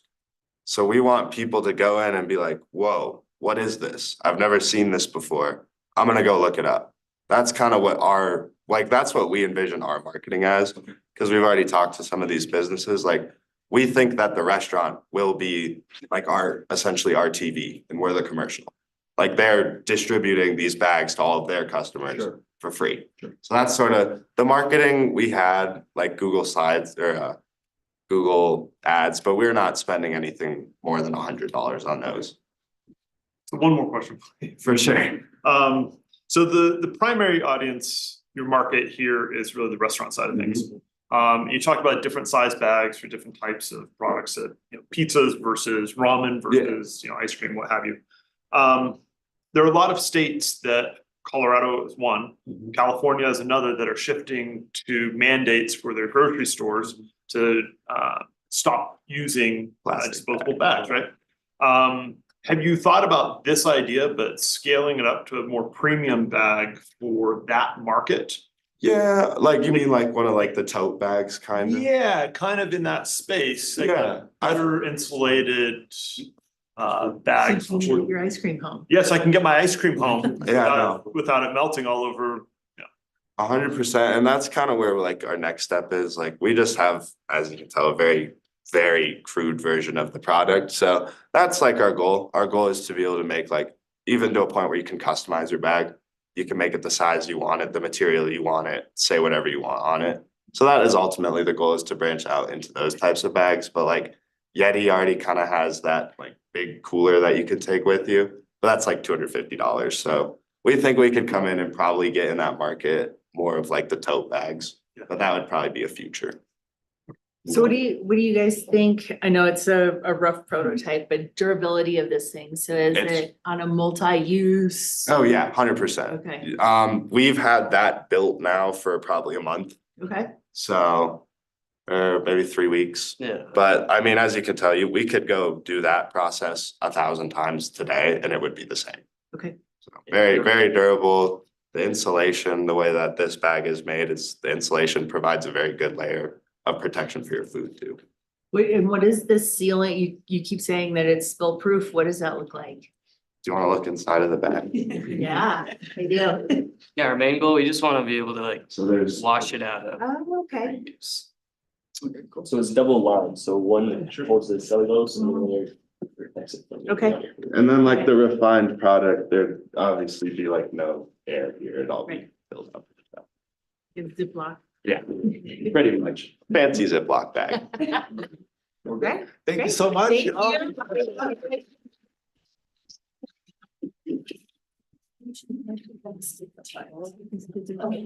Perfect. That's why I had to actually do a little rubric myself, because I can't help myself. I can help. If you guys need to do that, I'll help. I'll help. Are we next? You are. Yes. Oh, well, Right here. guys. Okay, sorry. I just didn't know. I just wanted to. Okay, no, I'll fill that out, sorry. You're all good. I missed that part of the explanation. Instagram. Thank you.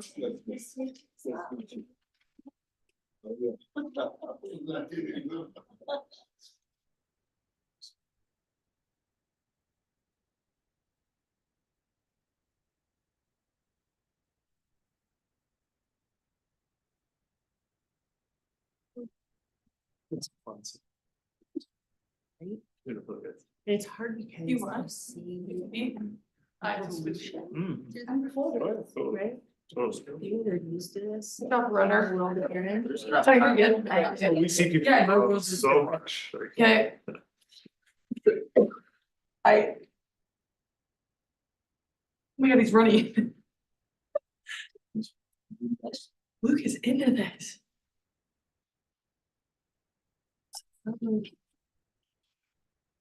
Yep.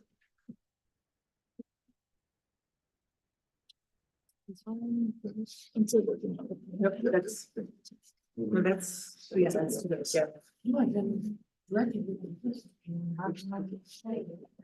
Maybe people they did or something. Okay. Just here to help out. My heart just time presentation. I know. Actually, had a schedule for that, John. I know, it's awesome. So if you don't mind, I'm gonna slip out. Yeah. I don't first question of that. You actually run scores. Did you sprint? Luke was running, Look at that, Speedy Gonzalez. you didn't even need me, Luke. I'm just trying to find everybody. Better take this. I think we're now, Dave? Yep. Okay, go now. I'll start if need be. We're ahead of schedule. Oh, we are? We're ahead of Oh, schedule. okay. We're scheduled by a half hour. Oh my gosh, okay. Right? Do you wanna take a 15-minute? Well, I think we should just, like, yeah, we should stick, maybe slow it down a little bit, I think, right? Am I wrong? Okay, so What time, what is it, 9:45? It's 9:45. Yeah, the next one doesn't have to start till 10. Yeah, yeah, I think we should just, yeah, I think we slow it down a little bit. I mean, we can even start maybe 15 minutes early, okay, but yeah. Saying a professional, Mike. Like, we'll grab a coffee. sure. Yeah, I wish I got more like. Yeah. Nice people. Are leaving? You want me to watch yours? I don't present, and if I did, I'd be in the other building. I'm not creative enough for this. Yeah, that is. We're gonna go help them. I am. There you go. Thank you, thank you. Thank you. So 15-minute break, okay. 15 minutes, sound good? Start timer, someone on. You gonna do it? Second. Elizabeth. Actually,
It doesn't. So. Right, so this part wasn't explained. So let's just keep these. For later, or just keep these on now? Okay.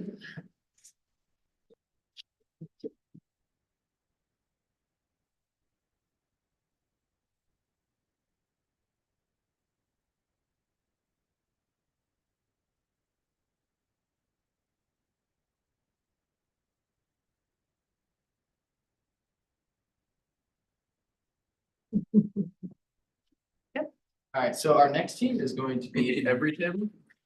Yes. Morning, I'm Jacob And I'm Mia. and our product is Every Table.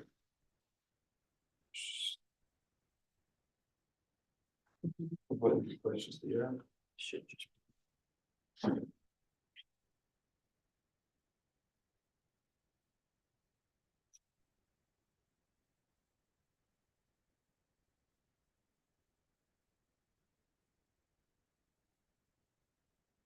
So what we're trying to solve is we're trying to solve the generic stereotype of having to play a table game in your basement. We want to be able to change that to go to any environment you want to go to play with your friends, any situation. We do not like the idea of having to be stuck in your basement to play a game of ping pong with your friends or a game of cards with your friends. And the ultimate goal that we're really trying to solve is being able to have like everyone interact and not have like a certain age group or what your needs are, be able to be left out. So it's really to try and like bring together everyone in an environment, and it's like a social hub table in a way. And then one of the other problems we're trying to solve is space, is because obviously most of us know a ping pong table is big and it takes up a lot of space in your basement. And even when you do fold it up, it still takes up a lot of space. And one of the goals we're trying to fix is we're trying to make a table that can incorporate all the games, but then is still able to be small and compact and fit in a corner of your garage where you don't even notice it's there. Oh, the people we're trying to reach, we are trying to reach active people. We're focusing on campers, people who like to go do active things with their friends and families, because we love the idea of being able to take this table out camping or to a barbecue or something like that. And so our primary target would be adults and older families. And then our secondary target market would lean more towards like a younger demographic of like college students and high schoolers. Like this may be something that like a frat or a sorority could like buy or purchase, and it'd be perfect for like tailgating, things like that. And so that would be where we would more reach our younger audience. So what we're trying to offer is a transportable table. The goal is to be able to take it to any location you wish. We want it to be diverse, so the functions are the table are it is foldable, and you can take off these top parts. So if you want to play ping pong or any top table games, that's an option. And then you can fold it off like this, and it folds off like we said, have that other piece. And then under that, the goal is to have kind of cards, any kind of cards you want. And the idea would be you could order the color of felt you want based on your preference. And then the other idea is that the table actually folds into a suitcase with wheels on the bottom, so it's super easy to transport. And keep in mind, this is like our minimum viable product. So this is just like a rough estimate. We would definitely have it be a little bit lighter, things like that. And our goal is just to make sure that everyone is able to enjoy it no matter what their skill levels are. So we're solving the set location game, always the excuse of, oh, we can only do this in my basement. Oh, we can only do this at this park because it's the only park that has what we're looking for. We're trying to change that. We want you to be able to go to the river with your friends, go to the mountains with your friends, do all that stuff, even just in the backyard with your friends. We want that to be the option, any option you want. Yes. And then also just limiting games. We don't like the idea that you have to buy a $400 ping pong table to play ping pong. We want you to be able to play ping pong and play cards and play poker and play cups and all that. And we just want to be able to solve the idea of not having a good time because you don't have the resources to do so. How we would reach our customers and through different channels. We would do a lot of social media would probably be a really good target, like TikTok videos would reach like our younger audience and get them introduced into it. And then we would also create a website and that would be able to eventually purchase our product from there. And then we would probably do advertisements, could be like to reach some of our older audiences and maybe like organizations that may want to buy it would be like through the newspaper, more like Facebook, Instagram posts. And then those would be probably most of our main channels. So to build this table cost us about $170 to build. Obviously, that's pretty cheap for what I feel like we built. What we're asking for is around a $5,000 investment to do research into making the best possible table. Obviously, we want it to be a little more safe, a lot lighter, more transportable. We look into like magnets and not nails as much and more like carbon fiber stuff, like super light and waterproof, just so we can make the best possible table and see if it's actually a product that people would want. Yeah, so with the research, we would just be researching like what products are like lightest and cheapest, so will make us the most profit with the table.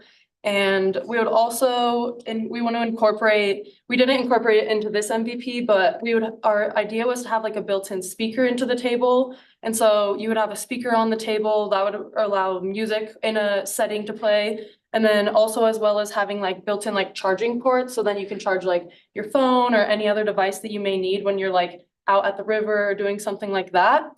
And so part of our research would also be incorporating like how we can build the speaker, what company would be like the cheapest and best to use to put into our table. And maybe like some solar panels would be put into that to help like the charging aspect stay charged. So you don't have to like make sure your table's charged. And then the last slide, just thank you. Thank you for our presentation. Now we're gonna show you guys how we can fold the table up. And obviously it'll be a little easier once we master it.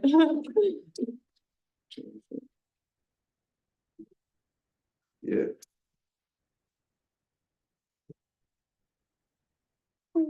And then for storing of the game pieces as well that we didn't incorporate into the MVP would be like drawers and stuff so that you can just like take the drawers out and then you'd be able to like put in your poker chips, your cups, all of that good stuff would be easily accessible.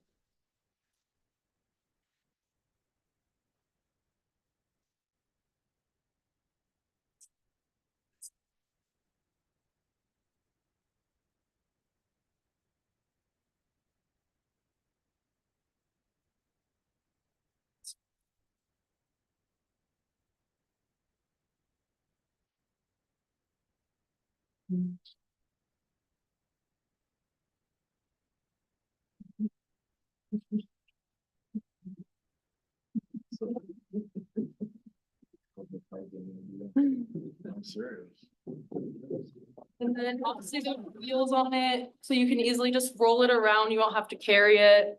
And once it's lighter, that'll be even easier. So it's definitely a very hillbilly type of build for a real pastor, but the idea would be magnets here and here. So then you are able to connect the table magnetically and you'd be able to put those pieces on. Cool. And obviously. And a handle. Yep. Sure. To carry, and hopefully it's at least 20 pounds lighter because it is pretty heavy. You can imagine. No, I think it's a great prototype. I mean, I think that, you're talking, I mean, that you're gonna have some weight from a battery. Yeah. Right? I love the idea of having like a Bluetooth speaker. That's brilliant.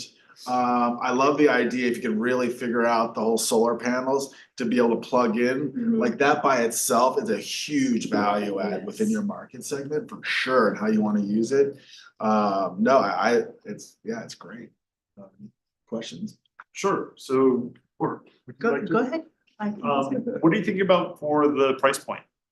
Like with or without speaker systems, with or without? Yeah, like- we were originally thinking how you could buy like an electric package. So like if you don't want the speakers, you could buy like a cheaper version of the table. So, and then that one, we were originally said like what, like 150 or 170 maybe for that? So doing research, like the average ping pong table is $428, I think. So we thought like Oh, yeah. a good price range from like 150 to 300 is a good realistic price, obviously, assuming that it doesn't actually take that much to build it with the new resources. We'd probably have to re-estimate the price range after building the actual. Yeah, our goal is to like kind of keep it like a little bit like cheaper than like a ping pong or a pool table. So like you want to buy that instead of just buying one of those.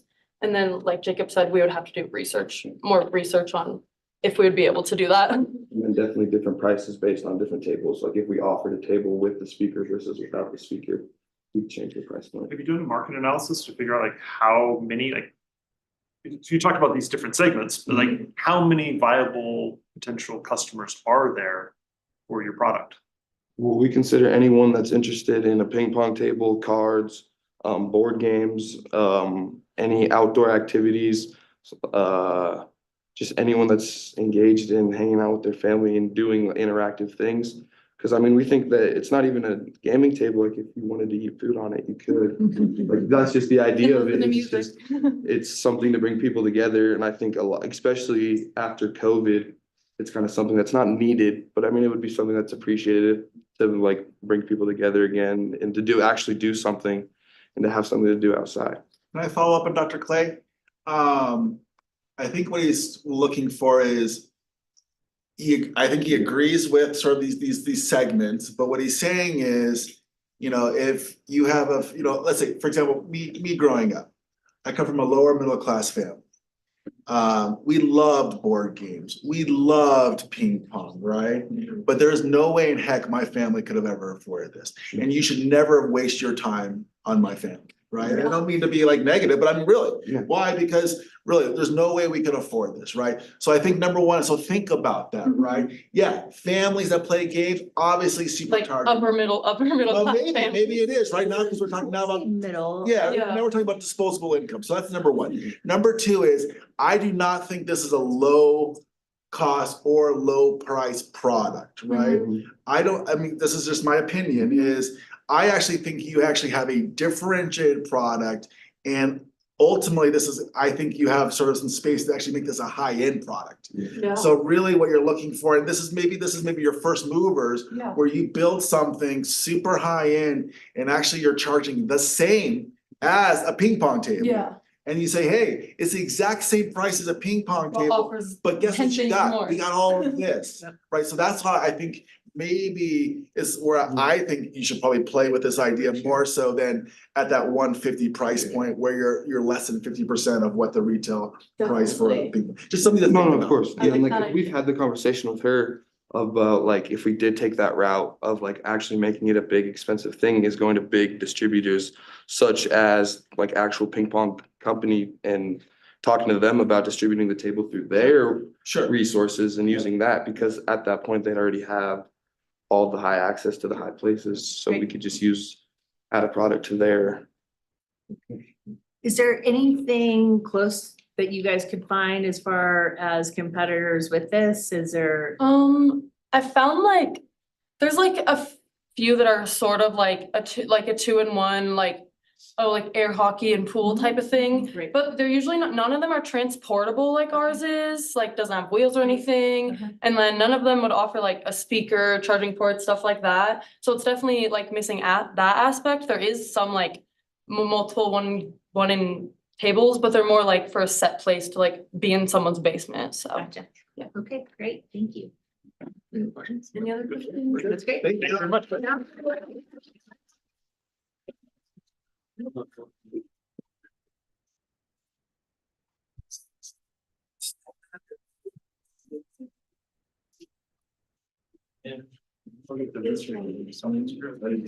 It's always great to be able to. You get all excited. That's awesome. I'm actually.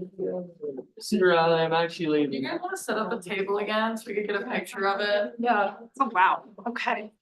Sorry. Oh, you're all right. Okay. Thank you. It's like, I'm talking close. It's okay, it's easy to do. Do something.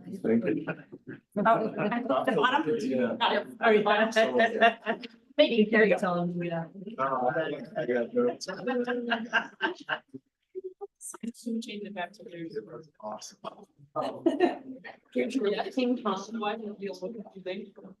Oh, yeah, and then you've got to flip it.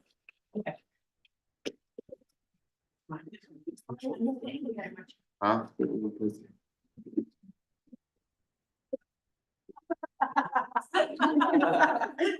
You would have, don't do the difference for just, like across, do the few flaps. I think that would be enough. Run a game up, Henry. Oh. Yeah. So fun. Oh, you know what? They have to have this. They have to have the ping pong attachment. So, yep, never mind. I know your product. Why would I even guess? Thank you, Henry.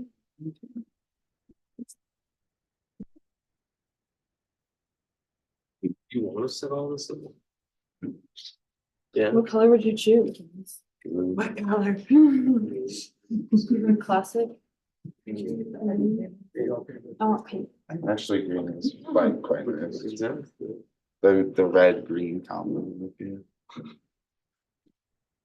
Put that one. The orange one with that one. You see, it's up top.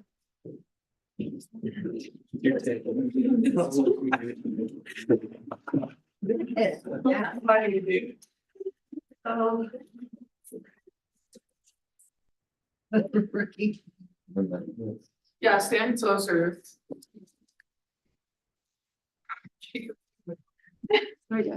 That should feel like cute like it did before. Slide down.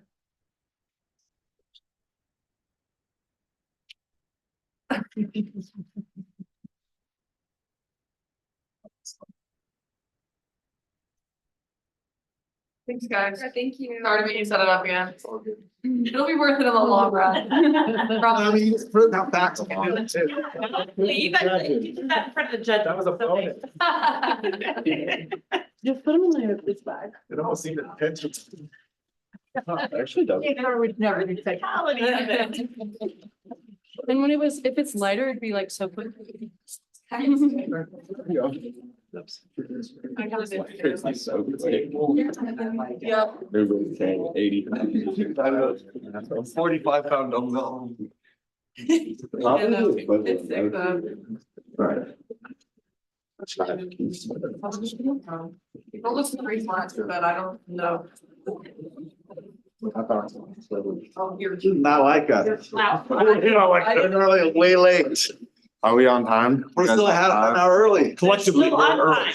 No, Excellent. we're just efficient. I'm gonna get a coffee refill. Alright. Yeah. Wait.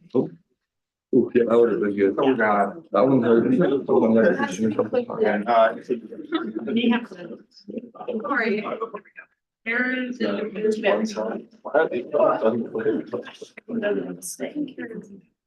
Oh, it's because it got bent. I have to take a hammer to go. Then I was here. Thank you guys. Thank you. Pretty sure bottom of Sweet. Thank you. Nice In the bottom. job, guys. Thank you. Yeah. Yeah, he has until the hour, but. Bye, guys. See you, Riley. Bye. I love that I know. And how it goes. Awesome job. We good? Yeah, you're good. When do we get to back? 5:30. 5:30. You're from a local. The student union ballroom, second floor. Over and up, yeah. Next building to the stairs. So you'll be at the gala? Okay. I- Oh, yeah. Yep. It's always fun. Nice good. Yeah, this is our last year of being the key sponsors for it, so. I know. It's been an experience. It's really fun. No, it really is fun. We're all just gonna like put our money together and go buy it ourselves. See how all of this I do that. is pretty amazing. They just spent a lot of money. Yeah. I think it's like cool, is just how, Yeah. I'll talk about this tonight is how many different places this touches, right? So it touches the event management class, because they run it. It touches Beta Alpha Psi, which is our accounting and finance experts, because they're consultants for the team. You know, it touches obviously you, it touches, All of the our big, kids, the high yes. school. And so it's really amazing to see how we sort of created this little web. It's really neat. It's really cool. Yeah, it's fun. I love it. Well, and next year, we're gonna get your workshop scheduled and Yeah. I'm gonna go to these workshops and connect. Well, we actually, You know, I mean, I help think, with that finance side of things. well, one thing that we're trying to do is we have a grant out that I wrote with the foundation. Thank you so much. I appreciate it. What I wanna do is build a team of you. And I wanna pay you actually, and I wanna, and I'm serious, like, I mean, that's what I'm at, right? Okay. Well, that's, honestly, so my pitch was, I wanna give you, honestly, what I asked for was $1,500. So if you do exactly what you did before, you get $1,500, and we'd like to also train you. So we'll do a summer session, bring all the high school, so we're called the Hot Tank Champions. And we train you, kind of what we do, we go have some social events, So you'd be the coordinator then in the high school? yeah, so that'd be Okay. DHS, we do something out of Bayfield, so I think what I did was. I was 13 schools, is what I pitched in terms of the network that I wanted. That'd be awesome. So we'll see, they actually sent us back a revise and resubmit. So they turned it around really fast, Yeah. and so they sent that back to us, we got back with some answers. And then we hope to hear in the next month or so. But even if that doesn't happen, of course, we still love your support, I'd love to be in your class. Well, I'd love to sit down with you. I'm going back to Chicago because we do our curriculum is through Incubator. Okay, yeah, of course. Kind of a similar thing that you just talked about, but it's like a 2-day wham bam in Chicago. Yep. Training all the Sure. teachers. Sure. But it's such a cool, I think they were the kind of the, well, they have, I should say they started it. They have embraced the BMC, there are so many Because Mancus things. uses the exact same program and stuff. Yeah. Right, so it's used in Mancus, you all use it. Yeah. And kind of like where we are is, we're kind of like one step above that, Obviously, you yes, know, yes. Which is great, right? So the students learn the incubator stuff, and then Hawk Team takes them to that next level. And then that's kind of the idea, it's all scaffolding, right? And that totally works. Right. Because really Hawk Tank's supposed to be that next, like the next step above Hawk Tank is supposed to be really working with an accelerator, like Right. SCAPE or working with SBDC, right? That's kind of the vision of this. And we had teams actually directly after Hawk Tank go into the SCAPE program. Yeah. And that's kind of how we designed it originally. So I worked with Elizabeth quite closely when we actually started this. That's awesome. So, but yeah, but we'll see. I'll keep you in the loop about the grant, but absolutely, I wanna. Even if there's not a grant, I don't need a grant, but thank you for thinking of us, but like, really, this I is know. I great. mean, who knows if we'll get it or not, but. This has been like a supplement for like all the things that we're supposed to do, Right. and I did give the last 3 teams, I Sure. gave them the option, like. You have the option of doing this, and make all sense, they were all like, yes. So. Someone showed up. Okay, ready for Dr. Clay? I just saw him come in eating a burrito. He's an eater. I don't know how he stays so thin. I'm jealous. Wait, what are the burritos? Just kidding. But, so, Yeah. you know, I'm Have excited they to work with seen you all. Hold on, Mom. Oh, yeah, I remember. I met you at the Yeah, the and I'm CP thinking of that, and then I'd love to share an idea that I have with you. I'm and surprised like, Colin's just not like, here oh, we should do presenting it, just anything. Think about this, I just think about Trying this. to get him involved with it, and for some reason, Well, you know. and it involves more like. I guess he doesn't- awareness He doesn't need business plans for service project Sure. businesses. But I want I think our you can always learn from, team, doing something like this and getting. like, we're gonna have a day service, that's my goal. And I love. DHS is gonna have a service, but we have a project that like totally. For the Sue Lit. Yeah. And I think it could lead right into I have family like in, this inspiration. in These Nevada. ideas. Oh. Oh I my was going gosh, to Arizona and for then, Yep. right? But kind of the same. Found that Which one are your moms or part dad's? about My this. mom's side. Sure. Oh, Let's make okay, a product that where her that parents helps. live now? No, they live in. I just have It's this like, vision of like, it's I have like bigger an than- aunt it's bigger and like than- her family. Okay, Well, yep. too, is you integrate opportunity Okay. recognition for, right? And that's. Are they coming What you're talking today? My parents are about. coming. They didn't know it was ahead of schedule, so they might not. Yeah, I have like this really cool project that pulls it all apart. Yeah, Love it. it's really Go cool. make it. Love it. They'll probably like walk in when I'm in the middle presenting, which is even better. Right, just in case. Yeah. Do you know how far out there? Who? Yeah, you wanna text them and just check? Parents were planning on being here at the scheduled start. Oh, Yeah, check. I mean, we can wait. There's no, we can wait a few minutes, obviously. No worries. We're ahead of schedule. Yeah. yeah. Yeah. Do you want a coffee? Oh, I just finished one. I'm good. Would you like to try an amazing juice? I would That's so love to good. try it. Was this one of our products today? No, this is. Oh, I'm like, This is, wow. from the breakfast this morning. Oh, I would love to So you try like it. to know Thank this you. company? Yeah, I'm like looking at it So they're going. 11th Street, right? So they have a little cart at 11th Street and stuff. Oh, is that where you guys are? Yeah, 11 Juice. So 11 Juice catered this morning. Recognizing Yeah, this. try that. It's amazing. Okay. Of course. It is so yummy. It's so good. I had the green one. I didn't Yours, have the purple. It's like they're not answering me. I don't know what's happening. Okay, perfect. Okay. Ready, guys? We're good. Okay. So excited about all of this. You guys are waiting on us? We're very early, no? Yeah, right, early, so no worries. She's like, "Are coming, are coming?" No, they were going fast and then there was like a break, so I didn't mean to rush you guys. Yes. I know, it's so funny. Ready? Sure, start the time. You guys wanna start? You good? Everyone ready? Okay, let's do it. Right, Reel is an escape from expensive and unoriginal entertainment media, a career tool for artists, and a platform for festivals. How much, or how many streaming services do you pay for? This is not even all the ones that are available, but I know that my family, we have HBO, we have Amazon Prime, Disney, Netflix, Hulu. There's probably even more on this list that you guys have that I didn't even include. Bam, this is the price per month of all of those streaming services separately. Together, it's a lot per month. What about with Reel? Reel is entirely free to use. You don't have to have a subscription. And how many shows on these services are exactly the same? Think about how many spy thrillers are on Amazon Prime that are the exact same movie over and over again. Or, and this is the best example, Hallmark movies. It's the same template for hundreds of movies. This is the best example of how large corporations have sort of made templates for movies that they reuse, and it makes some of the media just so boring and unoriginal. But with Reel, it's always unique, innovative content, never boring, and it's never the same. Reel is an indie movie and TV show streaming service that supports independent creators by connecting them with an audience and supports independent film festivals by connecting them with a platform. How does it work? Creators can post their movies and TV shows on the platform for free using the Creator app. And then users can watch the content for free with the option to buy content early using ads or tickets. So at some point, all content on the app will be free to access. It's just about getting it early if you're really excited about a show. And that's where the money comes in that the app makes. But for the users, it can be entirely free to use.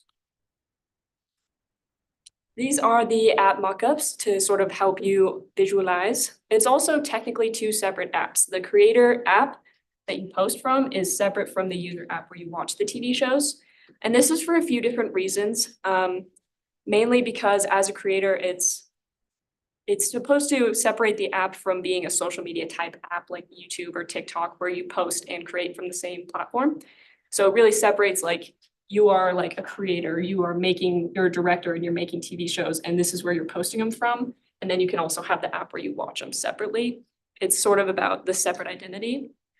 It also helps keep the accounts separate, so it's easier to monitor creator accounts. We can ask for more information for them to create an account. We can be more strict about what they can post and review more of their information. App development timeline.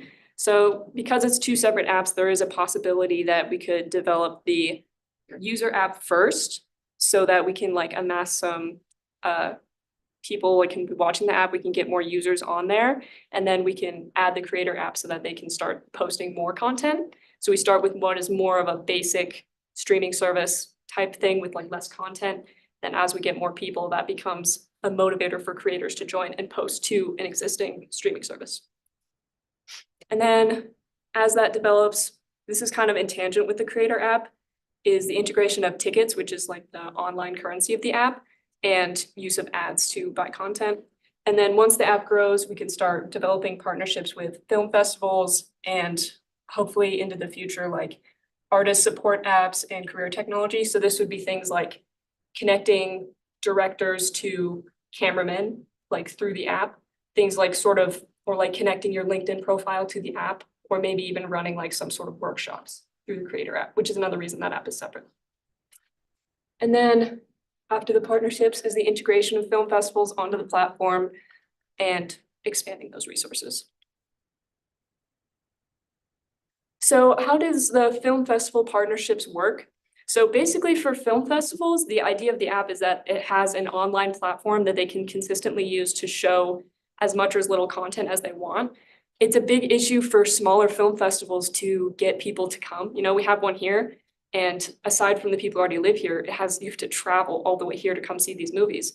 And they do have an online platform that they've been developing, but there's hundreds of small independent film festivals across the country that would benefit from having an online place to sort of show their movies to make some extra income without having to spend as much money, because otherwise they have to develop all their online platforms separately.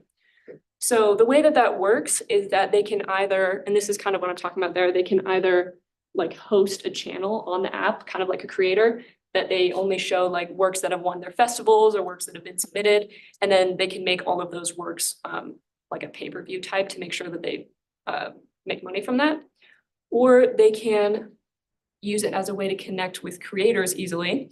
We'll have, and this is part of the resources from the creator app, where you can like really easily just like scroll through and find like, oh, this film festival's in my area and it's, you know, on a topic that I make a lot of movies about. And oh, I have $25, I can just submit that really easily. And it makes it easier for them to source content from people also all across the country, not just like in their local area. Market size and competition. I just have to read this quote. The global video streaming market size was valued at $554 billion in 2023 and is projected to grow from $672 billion in 2024 to $2,487 billion by 2032. North America accounted for a market value of $217 billion in 2023. A lot of big numbers. People really like streaming services. Like I showed at the beginning, people have multiple streaming services that they're willing to pay for. So it's very easy to find customers who are willing to not pay for a streaming service because that's what a lot of people want. It also, you know, it's a lot more accessible. So the market is probably even wider to people who can't afford to have all those streaming services because it's free to use this one. So these are examples of sort of competitors, and I'll go into that in a second. But so Mubi is, it has independent like movies and TV shows on it. And actually I couldn't find like their subscriber numbers. It said members, and it was very specific that members are not subscribers in all the research I did. But that's about like the biggest independent sort of streaming service I could find. But again, that one was about $12 a month. Quelly TV is an example of, it has like most streaming services that exist that have like independent movies and television shows are in like this range of subscribers. They're not free. And these are both examples of, they're like specific to content usually. So like this one is, I think, yeah, this one is for like minority and underrepresented like content. So it's a lot of like LGBT, people of color like content, which is great. But I think that's what separates the app as well, is a lot of these smaller apps have like really specialized content, and that's where they find their users versus this has all the content and it's free, unlike ones that are paid for. Oh, sorry, paid for. Additionally, it's not on this list because I don't really consider it a competitor, but there's an app called Canopy that allows you to, with a library card, you can access like your library's like film and television like archives that they have. But again, that's very variable based on where you live and what library card, and it's not necessarily a competitor because it's again not paid for. You can have both accounts. YouTube is also, I'll go into that in a second, because YouTube I think is obviously the most similar in the function of the app, because you can post on YouTube and make money and sort of like amass a career on YouTube. And obviously they have a lot of ads or a lot of users. So yeah, we have not free specialized content and not free like limited content. With YouTube, so YouTube is not as professional. You know, if you are like a director and you're trying to break into Hollywood, you want to be a director. You don't want to be like a YouTuber, an influencer. Those are sort of separate careers and they're not really as transferable. Which is my next point. Directors make movies, not videos. So like they want to feel like I'm putting this on a streaming service. Like I'm a director and my shows are getting these amount of views on this streaming service, not like I post little videos online. There's sort of, it's about like the personal identity for the creator. And this is an important one. On YouTube, views and likes do not equal quality. You can try to go to like an organization, be like, oh, I make really good movies. Like I have like millions of likes and followers, but they would still have to go and verify that because YouTube is not consistent with quality equals quantity. I have an example of that. How many likes and views do you think this video got? It's about 10 seconds long. Wait for it. Wait for it. How many views and likes do you put your answers in your head? 6.2 million views, 319,000 likes. It's a 10-second video of bread falling over. So this is a good example of how like, even if you have those numbers on like every single one of your videos, it doesn't necessarily transfer to like not only personally knowing that your content is good quality because people could like think it's terrible and satirical, or it also doesn't necessarily transfer into the industry because they would still have to verify that your films are actually good. You know, you have a following, but it doesn't transfer as easily as people would hope. So how do you guys as investors make money? And I kind of went over this originally, but I like to delve a little more into it. So this is like an example of like a TV show that would be on the app. And so this means that you have to use like tickets for it. And then you can buy tickets in bundles of like 5, 10, 20. So you can like spend them like more freely. And then it also makes it easier because they're spending in like bundles, makes it more consistent. And then they can like spend the tickets that they buy in more individually. And then the ads are like 30-second ads. So the difference would be like a large creator that produces a lot of like really popular content could make some of their like newer episodes of their TV show that they're making come out early for like 5 tickets. But then smaller content creators would not necessarily have that option because it's not worth it. It will just stop people from watching their shows. So then they could do like a 30-second ad and still make a little bit of revenue from that, because a portion of the money that is made on the show by tickets and ads goes to the creator. And I have that set in a lot of my financials things on the business plan as about 50% because I want to make sure that they have a good stake. But I understand that might be variable in the beginning. They might have a smaller stake, and as it grows, it might get larger. How will your investment be used? App development and coding is a little bit more expensive because the 2 separate apps. The user app would be the cheaper one to make, and then the creator one would be a little bit more expensive. Together, it should cost about $80,000. And then marketing for the first like year would be $20,000. Should break even at the end of the first year after having spent that, with about 3,000 users. And that's 3,000 users, some of which are like buying content, but not a significant amount. I think I also set that at about like a few hundred of that is just buying occasional like tickets and ads. There we go.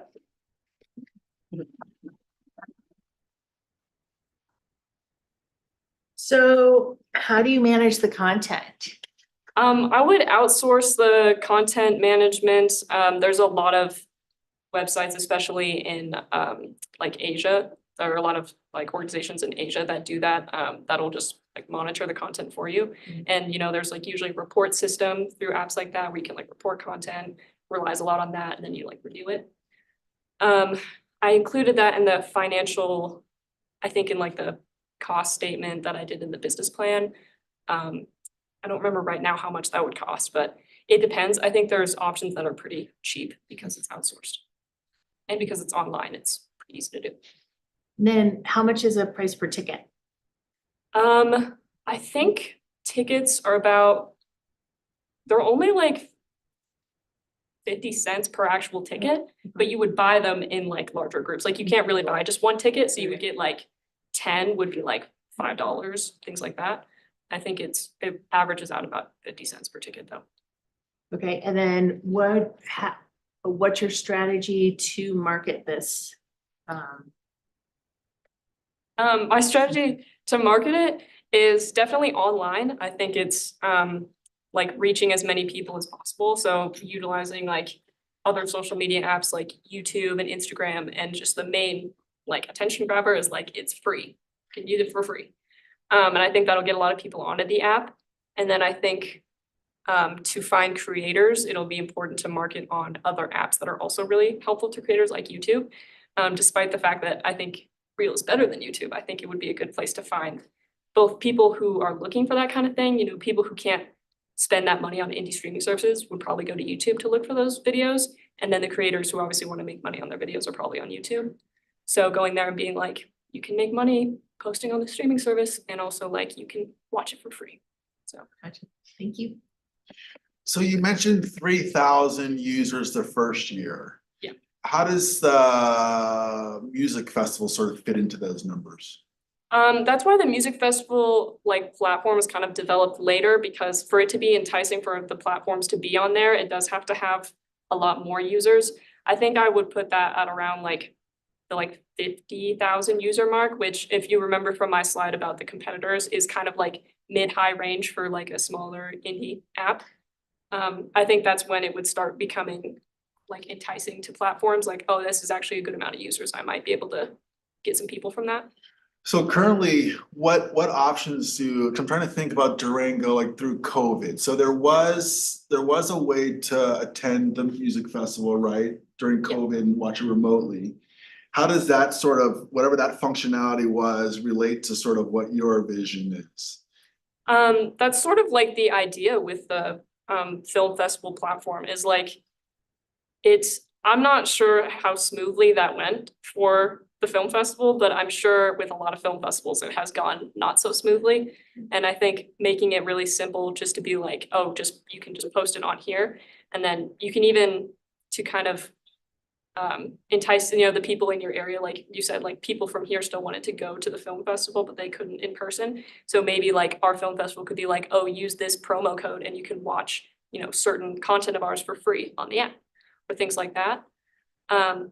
I think that's kind of the idea is the fact that it's difficult to get people in person into movie theaters for things like that, especially because they're usually more expensive to go to film festivals, is why it expands that accessibility. Yeah, because a part of me thinks the big challenge you're gonna have, I mean, and you've kind of alluded to this a little bit, is actually entering the market because there is so much noise, right? Yeah. And if you've sort of highlighted a need within the film festival, one idea might be is actually that's how you enter the market, is you go and you actually get your legitimacy, you reduce that uncertainty where users actually, hey, I want to go to, I see the show in Durango, I'm not in Durango, awesome. They get a great experience with your platform, and then guess what? You've proven yourself. So then when you hit them back up and say, hey, we've now extended, now you have access to all these independent filmmakers. It might be an easier entry into the market and help you scale. Because if you've really seen that small film festival niche or need, then I mean that might be a really better entry point than trying to convince the market that you have something special when you have all that noise. Do you know what I mean? I think that's definitely true. I think part of the issue with that is that there's already some platforms that do that sort of. So then what makes me unique from them would be the independent content creators can post to it. But I do see what you're saying. I think that's a good idea. There's one that's kind of like that, Sundance has its own streaming service, kind of like that, but Sundance only does their own Sundance films or specific content on theirs. But I think that's kind of the same thing that you're talking about. They kind of screen their film festivals online too. So I know it works, but. Do you have any questions? I do. Yeah. I always have questions. Okay. The first question has to do with the two apps. So I think I understand kind of your thought process and the rationale, because you have these two different ways that people are interacting with Reel. Yeah. On the creation side and the consumption side. I'm curious if you thought about, instead of having two separate apps to do that, have a single app where you just have, when people sign up to be a user of the app, they have different account types. And so if they're a creator, then they can go onto that part of the app. And if they're a consumer, they go into that part. And creators might also be consumers. They could have both types. I'm kind of curious about the actual separation of multiple applications and the cost to create those and to maintain those versus a lot of the kind of credential, the coding, that whole side thing, it's going to be the same. Just logins. Yeah. Like the infinite campus sort of. Yeah, I'm approach kind of versus- curious if you've kind of thought about like integrating those, if there might be some cost savings for you. That's actually a little bit complicated because based on my research, it's how expensive it is to code an app kind of depends on similar apps that exist and like how similar it would be to code them, you know, like if there's a lot of apps that are like that, then it's easier to code, which means that the streaming service app would be pretty cheap to code because streaming services are pretty simple and there's like a lot of precedent for that. And then also the creator app would be a little bit more expensive, but I think I'm not sure if integrating them would necessarily be cheaper because then it's like a really complicated app to code. But I unfortunately don't have much experience with coding, so I'm not 100% sure how difficult that would be. Also, I do understand that, but I think part of it also comes from like the identity for the content creators of having like the content like creation like app. And then also the ability to like sort of flood that app with like resources and things like that without having to touch like the streaming app. So we could kind of like, the creator app could kind of be expanded and like molded into like a lot of other things. It could be expanded into like more like learning and like resources and like job posting type things without having to complicate the creator app. But again, I'm not really sure with coding if that actually does help or if those two things could be on different logins. To be honest, I did do a lot of research on that, but it became very jargony and complicated. So. Fair enough.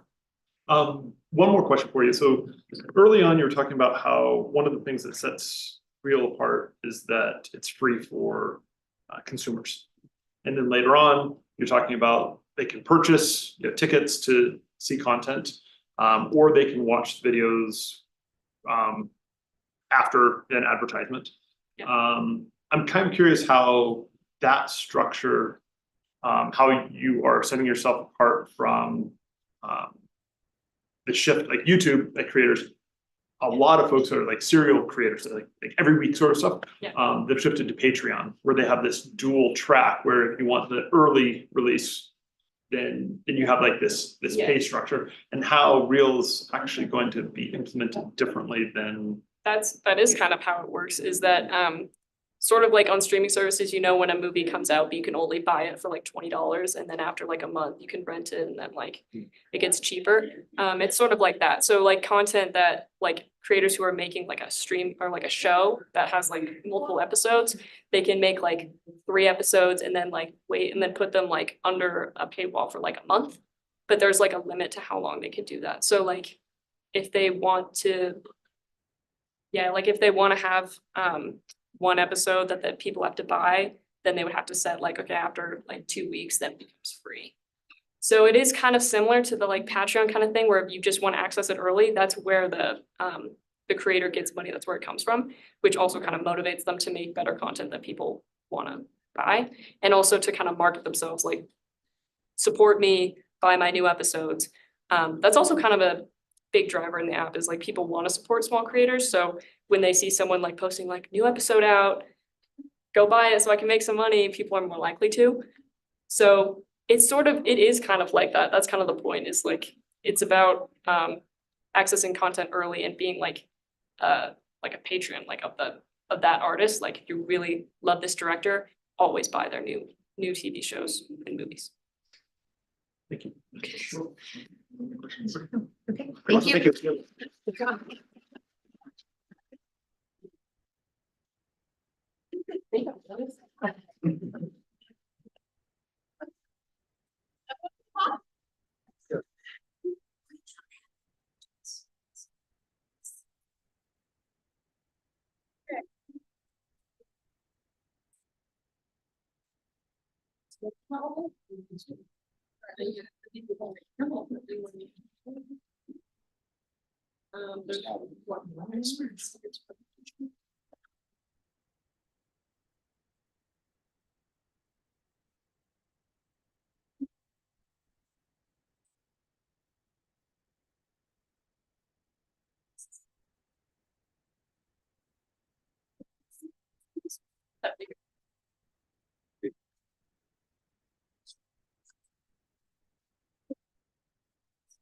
Excuse me, the rib cage group?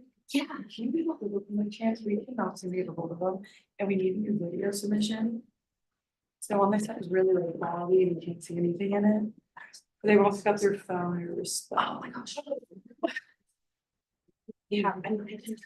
I like I've called them and texted them a bunch, but it's like not even sending. Okay, I can. Okay, Yes, that'd be great. Thank you. How do we like organize the clicking of the slides? so like the video submissions, everyone's was like completely fine on this end, but theirs, it was like grainy and like really low, so when we show it tonight at the gala. It'll look really bad if they don't.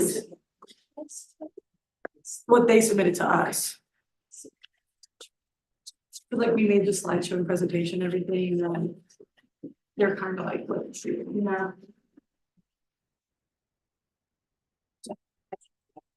Yeah. I love the high school kids representing the shorts and stuff. So awesome.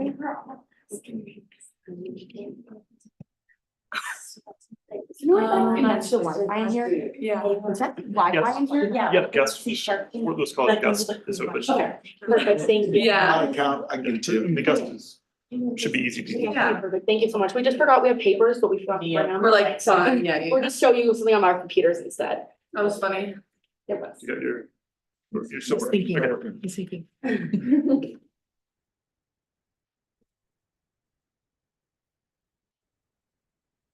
And is that for their pitch? Okay, So it's their. Honestly, all of their videos could be reset. They just need to be like uploaded at a higher quality, we can. Or like completely even if they submit like a video of them like sitting in front of. Like their just phone, if it's just higher quality, it'll probably turn.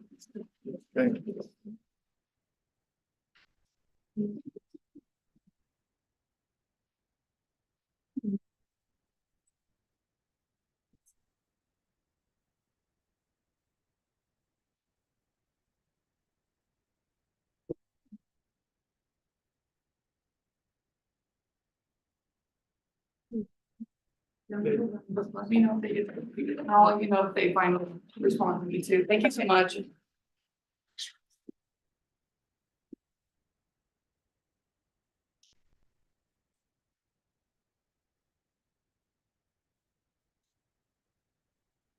Yes. Oh, perfect. Thank you.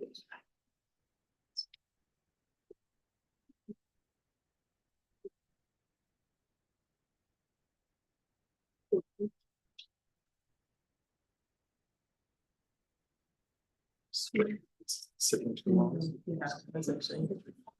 Just standing up. This travel right now, it's Yeah. just double check. Like, school trip stuff or? Yeah, it's gonna see. Are you guys okay if we pass a computer around to you to show you like a menu? Whatever you'd like.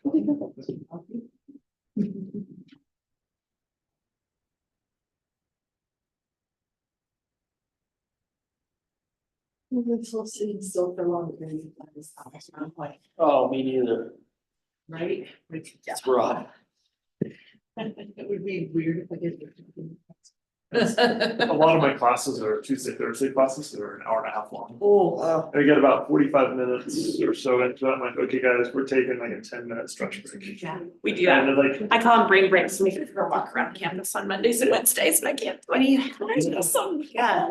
You? Yes, so for that. And you can't give your best. For an hour. That's what we figured it out. It's a hard loss, but I know. that is. I mean, Annabelle's like, I think she's like 87, 1 point away from the record. We went to, Go still from the get it. game. You're No, still get no, it, but No, I feel. you can't be like just chasing records. Are No. key for like at the end. The She school was record. talking about the importance of being like. Yeah. Her number of goals. Yeah. She really wants to be president. If it happens, it's great. That's a. Yeah. Yeah. Oh my gosh. No, But then don't, she can just get the ball in the Montrose game. I know. Sorry, that's so bad. And so. And if she can put her shot together, if she can put her shot together, Laura, like. And someday she thinks it, we're like. That's nice, yeah. Yeah, she, I mean, you gotta dial it. It's not just her. I know, the team. And no, it's hard. It's hard. I mean, first, the first function game was real kind of a. And then Fruta got a little bit better. We started to learn to work. How many kids? I went to college now. Yeah. You're getting there. Yeah. Well, Next one. I'm thinking of your strength next year. And it's amazing. And So other than after that, I mean, like, every year third for me, part, it's been just so nice, cause I just, we have to- and there's so many always more gonna be that girls that are conversation. competitive. Someone And raises I'm like, a oh question. my gosh, that's a junior, that's a junior, that's. I don't know the answer to that. That's an empirical question, right? Right? Come on. Like, contributing and stuff. Like, this is hard. Where's that? Not at the table. Not at the table. Yeah. For example. I mean, like, that's totally Honestly, cheating. that's how And my we're like, husband did it. Like, this that's is how this conversation. continuing the conversation. They'll go to where they're at. It's how that keeps I appreciate the conversation as opposed to like text. Shut the Right, you have to play yes or watching us, right? Whatever. Yeah. Or, like, that's, yeah. You know, all the conversations about that getting Oh, banned. it was awesome. Every It was so parent. nice. You just run that ball down the field and score. How you too? Yeah, and then. Everything good? You guys look great. Thank you. Yeah. There, I mean, there's always gonna be a replacement, Yeah. but Thank you for being. I have to say, so. You can take her as my son. Very well. Very well. And, whenever he says something, it's totally just off rails. Okay, where did you learn that? Scary. No, you got great. So now, if he's going to actually speak it out loud, he has to find a second reference source behind it. Behind it has- Okay, yes. Yeah, like do not say something stupid and ridiculous before you verify it. Yeah, there's no way what you just said is true. It's so crazy. TikTok is the generator of Just, of everything. I'm like. kids at the dinner table coming up with like Fred and Heidi, they have like some pretty wild things they come up with. They're like, okay, substantiate that. Heidi's like, yeah. Where'd you find that out? And Fred's answer is always Business Insider. That's like his, his go-to, but the thing is, You just said. zero, like when he has downtime, he watches like Business Insider videos all the stinking time. He's 11. But copycat. He's 11. And so on like all sorts of like really interesting topics. And I tried to call him out on something, like, dude, that sounds like it's a little bit of a stretch. He said, no, seriously. And like after dinner, he's like, hold up, like, Wow. that's interesting. It's all ready to present. Yeah. We all good? Yeah, okay, should we slowly start? We're in. Excuse me, brother. Excuse me, brother. I'm like just exploding in my little area. I am too. It's all good. It's all good. It's been a long time since I've sat in these chairs. These are nice though. These We are did these chairs. Uh-huh. They're super nice. They're padded. But now, They're padded. seriously, they used to be like just. Oh, they used to be really bad, like really bad. They- And probably they were really bad under his time when Dr. Clay was a student here. I'm sure they were atrocious. That was a few years ago. Yeah, you know, we're not, okay. We're all ready? Okay, whenever you're ready, secrets from the kitchen. Good. Welcome to our project. Our project is called Secrets from the Kitchen. My name is Maggie Glick and my name is Laura Belliner. So our issue that we found within our community is there is not really a lot of diversity and range of experiences that are not outside. We see a lot of outdoor activities, summer, winter, spring, fall. There's a season for everything here and there's a sport for that season. But for people who don't necessarily want to ski in the winter and don't necessarily want to be in the river in the summer, there's not always things for them. And so we've created a solution to that problem. Our solution is to provide the cooking classes. We will have a warm and welcoming environment, whether you're a beginner cook or an experienced chef, you can come to our cooking classes and our chefs will instruct you through each step of the way. We believe that everyone can be a chef. We love cooking. That's where this idea came from, and we want to share that with everyone. And we think that cooking is such a thing that can seem daunting. Like recipes can seem scary. If you look up a recipe and it's like, it's gonna take 3 hours. You're like, oh my goodness, like that's scary. Or like making bread, that seems scary. Making pasta, that seems scary. But we want to break it down. We want to make it simple. We want to teach people who don't know how to cook anything. They maybe can just make eggs. We want to teach them how to be able to make homemade fresh pasta and delicious pesto sauce to go with it.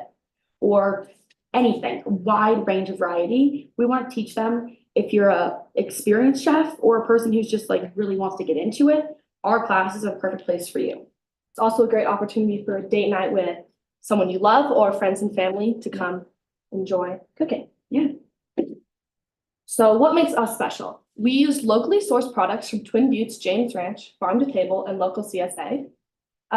If you look here, we have an email proof from Twin Buttes saying that we can use your space and I think donate products. Yeah, so we talked to her on the phone and we talked with a bunch of different places and she said that they would be welcome to let us use some of their products because their thing at Twin Buttes is really all about the community. And they say that our idea is really supporting what the community wants. They want to give back to people in their community, especially Twin Buttes and the town of Durango. And they think that this, our Secrets in the Kitchen project would fit perfectly into what they have going. We are also a female-owned business and dedicated to supporting females in the community. Those are some next steps. We would love to reach out to some female businesses and orchestrated things to try to get in contact with them and try to give back to them as well. We're the first in this community to fill this need. I think that's one of the things that makes us special. We saw this need and we are the first people to really fulfill it. And we're the only place within about an hour of us. If you go to about Farmington, there is a place that offers cooking classes, but they're definitely less high-end and focused around locally sourced products and the town and benefiting people around us. So I think that's one of the things that makes it so special is that where we source our ingredients from and who we're trying to support. We also have a mutually exclusive agreement with Zia and Twin Buttes, and they have also agreed to provide a space and donate ingredients like we already said. So marketing and sales, we're going to mostly market our product on Instagram. I think Instagram is a great way to market because it reaches a wide variety of people. People who are young, people who are, I use Instagram, so people who are my age, all the way to people, my grandma has Instagram. So everyone has Instagram, and we think that this is a great place for us to share with our community what we're offering. Yeah, if you guys want to use You can scan these QR codes. with an active Instagram if you'd like to look at it. If you need us to bring it up closer, if it's not going to scan on there, we can. Along with an Instagram, we also have a website. This is where you can go online to book all of your classes, learn about our ingredients. We will have everything seasonally. Yes, our menus are seasonal. We'll have a winter menu, spring menu, summer menu, and fall menu, which is here's just some mock-ups of some menus. So you would get an invitation when you sign up for a class online. You would sign up, you can use it's not touchscreen. I'm sorry. Oh, you're good. So these are our menus, and then they have a little description of what the product is. So you'd sign up for those online and you'd receive that information. And if you wanted to sign up for the night where we're making chicken you would sign up and you'd see this beautiful menu, and then you come to the class and you get to get that poster, and you'd also bring something home with you at the end of the night that you learn that recipe. So you have the experience, the hands-on part of it, but you also have the menu and recipe of how to make it. So you can make this again and again. That's what makes our business so special. You learn it once, but then you get to do it, and you can incorporate these meals into an every night thing. And hopefully the time you've had it or experience of connecting with someone, then you can take that home and relive that experience as well. Yeah, and learn how to ignite that passion for cooking. Did you guys get both the QR code signs? Okay, perfect. So our team, I'll be in charge of sales, managing the website and marketing and social media presence, and I'll also be the event coordinator. So I'm going to oversee purchasing, technology, contracts and agreements, and ensuring customer satisfaction and finances. So we are really going to focus on two different parts of the business. She's going to be more of the public face, and I'm going to be more of the person who deals with kind of the behind the scenes stuff. We love the cooking aspect of this. This is where this passion came from. But unfortunately, with us having to do some of the more behind the scenes things, we're going to have to hire some chefs to help us. We're going to obviously still want to teach classes as much as we can, but we still want confident chefs that are perfect to teach everyone how to cook. Yeah, and then we're also looking for investors to help move our business into the future. So our customers are, after conducting surveys and looking at the Census Bureau for local Plata County and all over Colorado, our main age group and our target income is going to be about 40 to 55 years old. That's our target group because they have the most disposable income for this. This is not available to everyone. We want to have everyone come in and be able to have this opportunity, but this is definitely our target market. We're also anyone that's interested in cooking, education, learning something new, trying to get out there. This is also perfect for you. You can see behind us. Those are the surveys we conducted, and you can kind of get like that range of what you're looking at. How many surveys were there? we did one survey and we conducted it. We sent it out at our school, so we sent it out to staff. I gave it to both of my parents, and they gave it out to friends and put it in like their offices for people to sign, and for people, it was a QR code, so they scanned it and just filled out like 8 questions, I think. She did the same thing with her parents, so it's definitely not the best information, But it gave us a general idea of what we're looking at, and I think if we were to move forward with this, we obviously could conduct more information to see if. but the information that we did gather was it was the same, or it's practically the same as the information that we found for general boards of Colorado and La Plata County. Same information lined up. So our competition, currently there is no one like us in Durango, but that does not mean we don't have any competition. All restaurants and food vendors are competition, even if they don't source or have cooking classes, because that's a chance for somebody to go sit down and consume food. We hope that since we are cooking classes, they will want to come to us instead of going out to eat, because you get to eat and to get to connect with personal ones on like more intense level. Yeah, so although we do have other competitors in town, no one's quite like us. They have the ability, if you're going somewhere else, you are sitting down, and that's what you're looking for. But if you're looking for something that's not necessarily sitting down, this is exactly what sets us apart. It's hands-on.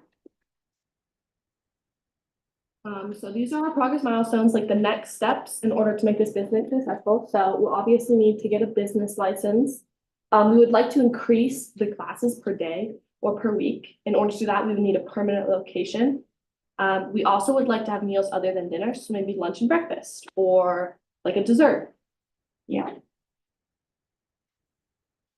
Some accomplishments that we've already accomplished. So after the first quarter, our operating expenses and capital expenditures amounted to about $40,000. Our projected sales for Q1 is $59,280. So that means we have a net profit of $18,000 about in our first quarter.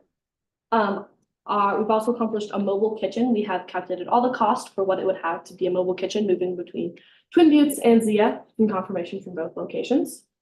We have conducted surveys, seeing results of the cooking classes and who would actually want to attend these classes. We also have a working Instagram and working website. Our revenue streams. So as you kind of saw here, our classes will cater varying from budget and preferences. So more expensive classes might be 100 to 150. Medium priced classes might be 70 to 100. Less expensive classes might be 55 to 75.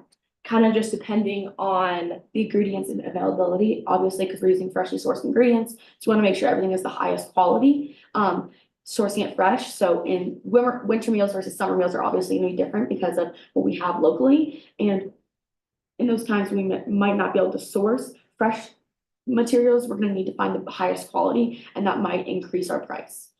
That's why classes are dependent on pricing. And then this is kind of like an overview of our 2024 menu and what it would look like, and that's how we have like calculated our budget as well. So what will we need? In Q1, we will need $40,000 to cover our capital expenditures and operating expenses to start up. I know it's quite a bit to ask, but we hope that you guys would be interested in giving us that money to start up, and hopefully you would also love to come to our cooking classes and see what we're talking about. Why don't you start? Of course, I have questions. Yes. So you mentioned like a partnership with Zia's. Can you kind of describe the nature of that a little bit more? So we talked with Zia's, and they had that beautiful upstairs space at their downtown location, and they said that that would be a great place for us to use with our portable kitchen. Oh, okay, so you would have all the equipment and then it would be out, it wouldn't be in the. No, It wouldn't be in their kitchen. and then, but we only could use it when it was available, so we knew we had to make a confirmation with another location as well. Yeah. Okay. The Twin Buttes one is definitely more solid, but the Zia one is something that we were allowed to use the upstairs area. They have that beautiful outdoor area. We also have the beautiful indoor area. Okay. So part of kind of the thought process that I had behind the question was typically when you have a business that is selling food, Yeah. you're going to be tied to a commercial kitchen. Yes. And the expense structure behind providing all the infrastructure and the licensing and all that stuff for a commercial kitchen is a wee bit different than we might have at home. Yes. So you talked about your mobile kitchen. Mhm.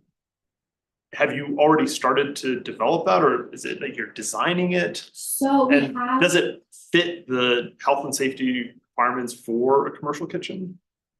So to start off, our commercial kitchen has like everything it would need. It has like everything that's portable and able to move. Everything can be like generated without having to plug in, just in case couldn't use this outside area, didn't have anything that needs to be plugged in. And then everything is, yes, regulated and like safety. We'd have to like go through those next steps to confirm, but everything. But it's a full-on commercial kitchen that just happens to be mobile, like a food truck is. Yeah, commercial space. and all of our stuff is in there, and then we would like take it out, set it up based off how many people are coming. And then our hope is once we've generated enough money, we'd be able to like purchase a kitchen and then have it be like the Netflix shows, right? Everything's like perfect and square, yeah. Thank you. Yeah, of course. That was my big question, was trying to understand how that logistically would work. And how many initially with the numbers that you ran, and I apologize, I'm sure it's in there, but about how many classes are you trying to run a week and how many people per class? So our expenditures and our budgeting, for the first quarter, it was, I think, 3 classes a week, maybe 2, but I'm pretty sure it's 3 classes a week with 12 people per class. Okay. And that would be 6 couples or any variation of that. That's how we're thinking about it. Like mostly like if you want to do a date night, it could be like 6 couples, or you could have like a bunch of friends, if you want to do a birthday party, however, but 12 people would be the cap, but anything less than that would also be available. And then I can pull up the data if you guys want that. And too. I think I've got it right here. Okay, and then we also have, then quarter 2, we'll do more classes, quarter 3, more classes, quarter 4, more classes, and then hopefully we'll be able to get a permanent location by the end of year 1, and then we'll from there be able to increase our classes per day and our size classes. Gotcha. Yeah. So just digging in your financials, can you tell me what's happening around year 4 and year 5? We look at your cash flow, we see it goes negative in year 5. Yeah. What happens?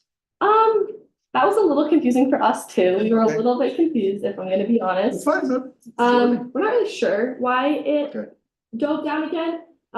We have to replace our kitchen every 5 years, so that would make sense for year 5 why it went down, but that doesn't make sense for year 4. And I think that was just like, it'd be like an error. I don't know if that was an error with us or if that was an error because initially we had an increase in classes. And then we will certainly reach a peak of the amount of classes we can actually hold. So that might have been a drop off for us. That increase in cash flow, we didn't have that, and we were still having to sustain ourselves. Yeah, I know, I totally see it. So what's happening in year 5 is, you're right, I see a total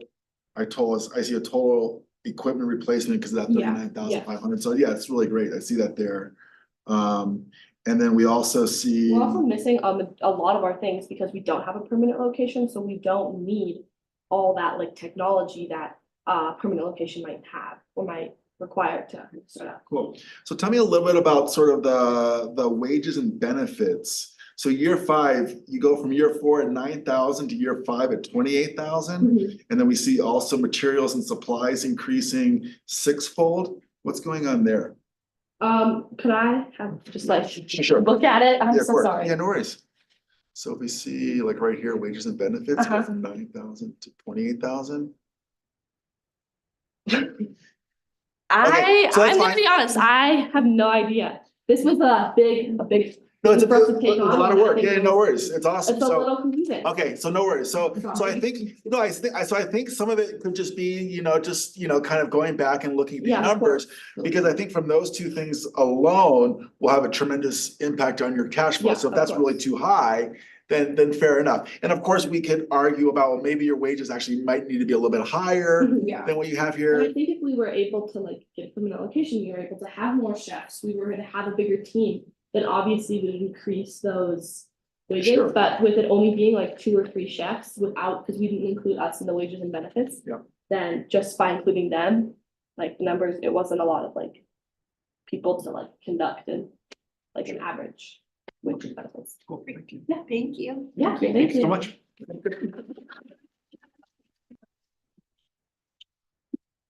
We're all done. Thank you. Thank you. Good night. Thank you very much. Yeah, but thank you.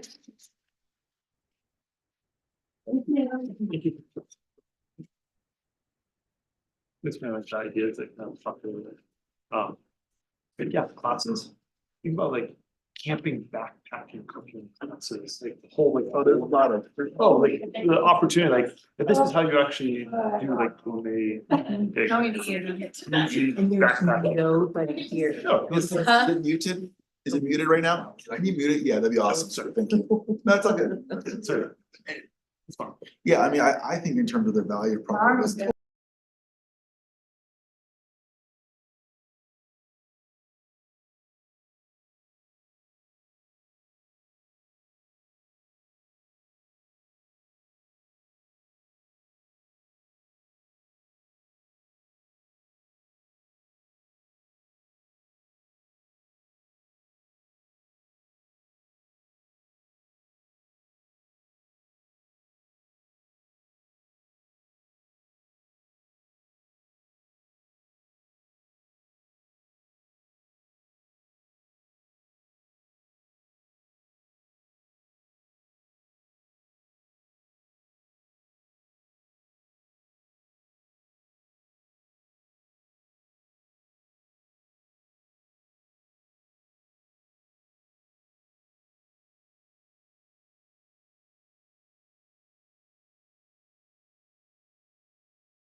Emily, if you can hear me, will you unmute and we'll see if the sound is working on your end?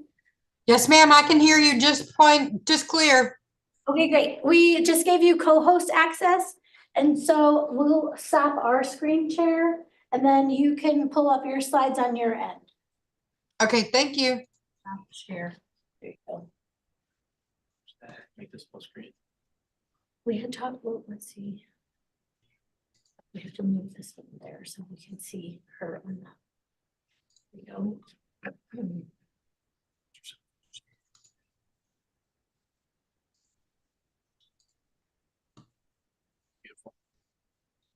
We did talk about if there's a way to get her face next to the slides. So I think when she screen shares the Zoom, it makes the entire Zoom her let me see screen. something.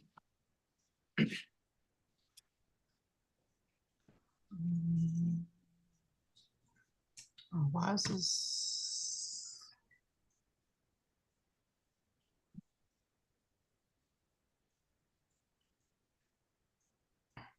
All right, I think that's looking good.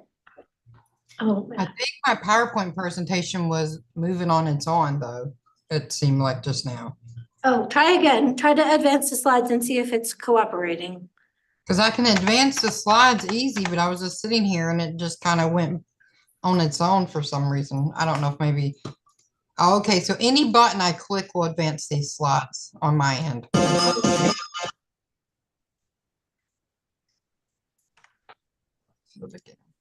So I'll just have to know not to push any buttons. I feel like the sound is good on our end. If you can hear the judges, that's great. They are wrapping up lunch right now, so you can go ahead and turn off your camera and mic, and then I'll text you as soon as we're ready to go. I would leave the slides up just so that we don't have to do that screen share again, though. Gotcha. Yeah, that's fine. Yeah, if for some reason it is going by itself though, with the PowerPoint. PowerPoint's going on its own. Let's It's see why. advancing without you clicking. Correct, because I didn't click anything and it went straight to the next slide again. Give me a second to try to think about this.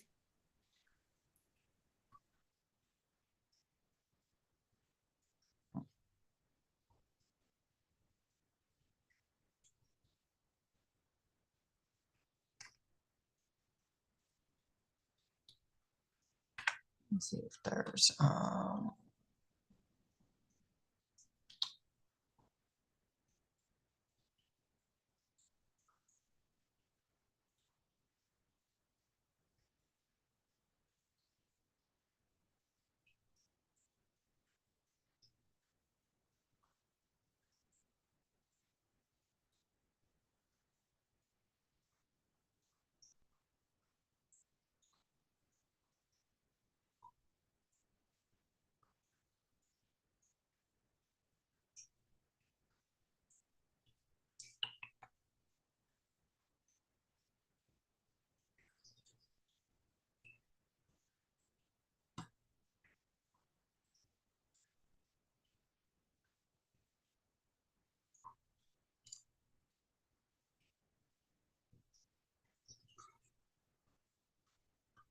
well, if it just advances, then I'll just push the arrow back and go back then.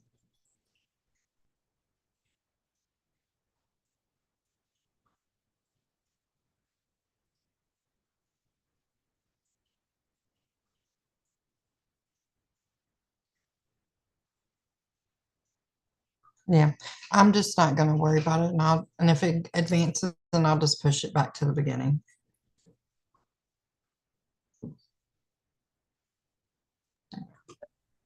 Emily, we could have you advance your slides on your side, or we could advance them and you just say slide whenever you're ready for us to move them. We could do that. She goes back to PowerPoint. If you can go back to PowerPoint, I think you have, can you see me? Yes. If you go up to that automatic and change it to your, I don't know what the other options are, probably manual. That might fix your problem. I think that's the automatic. Presenting. What does use timings mean? Does that mean after a certain amount of time it changes the slide? I think something up there is what's automatic switching it. Payback Try slide, unselecting animation use timings. during your slideshow. Oh, that's like That's like the, like rotate over, I think. if you try presenting that now, does it still advance for you? Awesome. I think it was taking a minute earlier when we were talking. We'll just see if it happens. Yeah. And if it does happen again, I'll just go back and it's no big deal. I'll just go back to the beginning. Okay, Emily, one more thing. I just checked in with our timekeeper. We are not gonna give you the time reminders until the end of the 15 minutes, just so that it's not a distraction, okay? Okay, yeah, that's fine. I got my timer set right here on my phone beside of me. Okay, great. Thank you for doing that. Yes, ma'am. Thank you. Thank you for troubleshooting. Yeah.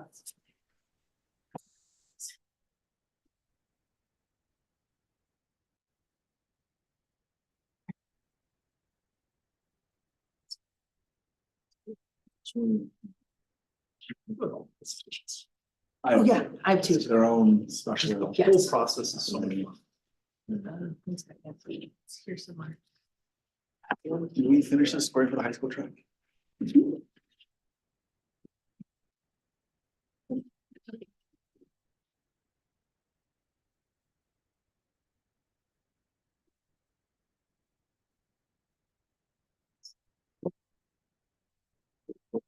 that the? Yeah, I can show. Fine, okay.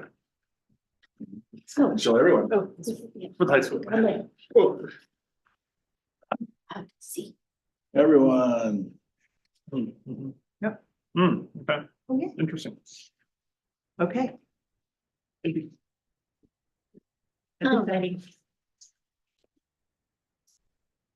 right, I think whenever you're ready, thank you for your flexibility, everyone. We're gonna do this next one on Zoom. We're really excited to have a participant from the San Juan College track. And Emily has done a lot of extra work to try to help this technology go flawlessly. Put it in a universe that it will be flawless. Thank you so much. Thank you, Dr. Taylor. All right, so our next presentation is veterinary health and wellness, and Emily, you can take it away whenever you're ready. All right, welcome and thank you for being here today and giving me the opportunity to discuss my business model. I do apologize ahead of time if things get a little bit emotional during this presentation. The topic of the discussion is a very hard one about suicide awareness. So let me take just a minute to discuss the multiple hats worn in vet med. It is an emotional roller coaster on a daily basis. A day through the eyes of a vet med, you have a new client that comes in as her just passed away mother's dog is in lateral recumbent lethargic. The client's extremely worried and the last piece of her mother is left laying there in a dog bed. You're worried about what's going to happen with the pet and what's going to happen with the client. After you do the lab work, you realize the patient has presented for organ failure. The pet is to be euthanized. But what's going to happen to the client once they leave after this devastation? Letting go of a pass of the last piece of her mother, the client screaming, distraught in the exam room while other clients are there and can hear. The patient in the next room that is waiting on you is a new puppy to the family. The family is really excited and have many questions. You have to finish with the euthanasia and all the emotions that go through that, to then go into the puppy room with tons of happy and excitement for the new owners and to see a new puppy. Next exam room, you go into a longtime client and patient that was now diagnosed with kidney failure. You have to switch from excitement and the happy endorphins from the puppy to compassion and understanding and knowing that this is the start of a long-term treatment for the patient. You have seen this patient for several years. And the next appointment you go to, it is a normal yearly with the patient you have seen for 3 years, normal, happy-go-lucky dog. Then by the end of the day, the patient you have been treating for 17 years from puppyhood, you've now seen end of stage life. To sit there with the client that you've bonded with for the last 17 years, knowing this is difficult for both you and the client. The client also is having a dying sister with cancer and getting rushed to the university for medication, for the medical facility for treatment that has not been working. Knowing that your heart goes out to her, you still sit with her for right at an hour in the room at the end of the day. Sorry, there was nothing else you could do for the pet, and not wanting to leave her until she is okay. After that type of day, many of us are self-medicated to some degree, from street drugs to alcoholism to depression medications, and then a lot of times suicide. In the vet med world, we're given the tools to perform our job. Most of the time, we're not given any of the tools to perform how to handle the emotional roller coasters that we have going on throughout the day. This is just an example of a typical day. This day actually happened to me on Monday. I have been in my career for 27 years and have suffered from compassion fatigue myself, burnout, and wanting end of life, thinking it would be better. Just imagine a day after that stress, if I could just drive off the bridge, it would all be over with. As vet med individuals, we're very introvert. We take everything emotionally and cram it into a box, and until the day that box explodes. A lot of us have short-term staffing, suffering from compassion fatigue, burnout, and just rethinking about our career, which leads me to my business model. There are alcohol and drug rehab facilities. Why not have a vet med wellness retreat where you can check in and check out when needed? Have an on-hand psychiatrist, have a place where there is team building, skill building, and roundtable discussions amongst the individual-minded people of the vet med career. A place where we can work through our mental health, unwind, and rejuvenate.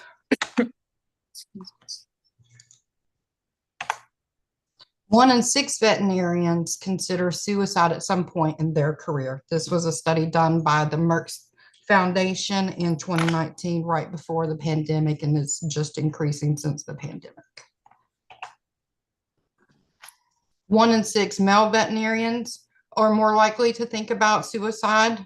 2.4 female veterinarians are more apt to think about suicide, 5 times more veterinarian male technicians, and 2.3 times more female technicians that think about this. Sometimes this could be due to shortage of staff. We have a lot of disgruntled clients that come through, a lot of emotions from those clients, longer wait times from the client, never-ending clients or emergencies, burnout, compassion fatigue, always training new staff. These are just a few examples. So we really need to work more on our self-care. We've always been our own worst enemy in this field. Self-care is truly not there. We give 200+% to our career. There's really never been a good home work-life balance. We're just now getting into midst of talking about home work-life balance. The routine of day in and day out of the same thing, seeing the same stuff, the same roller coaster, and not really seeing the light at the end of the tunnel.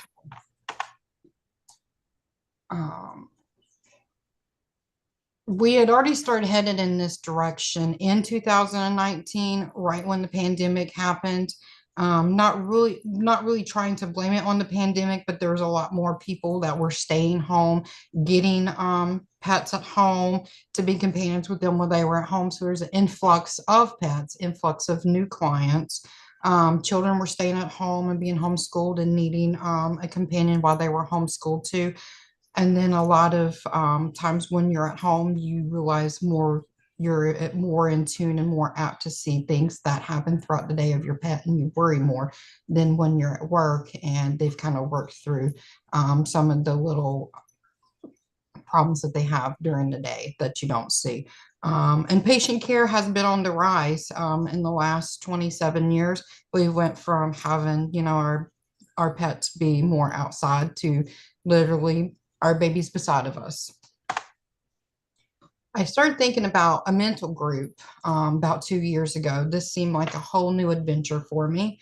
As I was really suffering in my career as a technician. I'm now a hospital manager and really been promoting self-awareness and mental health since I've become a hospital manager, and it's really helped me along the way.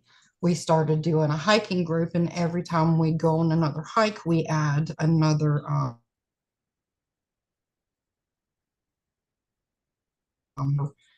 own organization, or they're vendors, or they're from another veterinarian practice, and it seemed to have really went a long ways. So I just decided, why don't we make that even bigger? So my business proposal after doing the hiking is to really take a deep dive and think about why not have this big facility for us to go to, whether you wanted to be in the retreat for a week, 2 weeks, a month, or just come and enjoy the day. This is a slide right here that shows kind of my logo and the brochure I just started putting together. In the retreat, we'll work with state-of-the-art psychologists, have a room and board, kind of have like a salt cave, a spa, do some kayaking, zip lining, yoga, have an exercising facility, team building, round table, and have like discussion events like continuing education, because a lot of times it's hard for us to get our CE that we need for our license as well. These are a couple of little past hikes that I took pictures of. And then far as my proposal goes, I found the building that I want, and I found the acreage that I want, the startup to getting the zip lining constructed, the horsing equipment for horseback riding, the kayaks, getting instructors for all that, the kitchen staff, as well as the psychiatrist. The proposal I kind of put together looks like for a full year, fully staffed, starting out 7.7 million to start with. And then I put some pricing together of if you wanted everything all included, meals provided, all the activities provided, room and board for a weekly rate of $3,500. I'm sorry, I see that's a mistype there. I apologize. And then if you want to just come for a day for a la carte, there's a couple of different pricings right here for the a la carte items. And then I put together a brief little commercial of my business and play it really quick for you. I hope y'all can hear it well.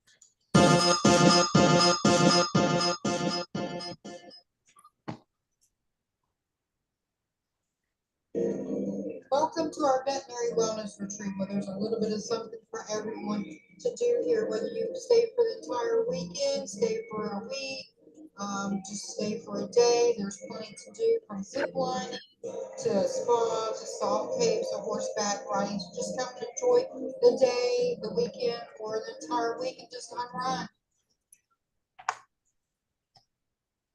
Just a thank you to No One More Vet, Merck Foundation. There's a link right there for what I had said, just reiterated in a short little bio about me, and a couple of organizations I'm a member of. And at this time, I'll take any questions if anybody has any questions.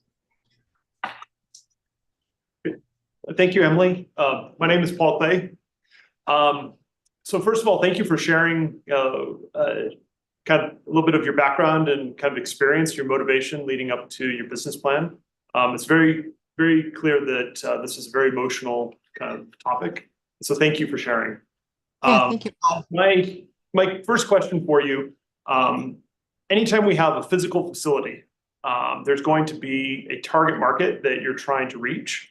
And when this is a residential facility, you know, people coming in for a week or so, there's gonna be a cost structure associated with them not just attending, but also getting to your facility, which necessarily means that there's going to be some sort of distance that people are willing to transit to get there.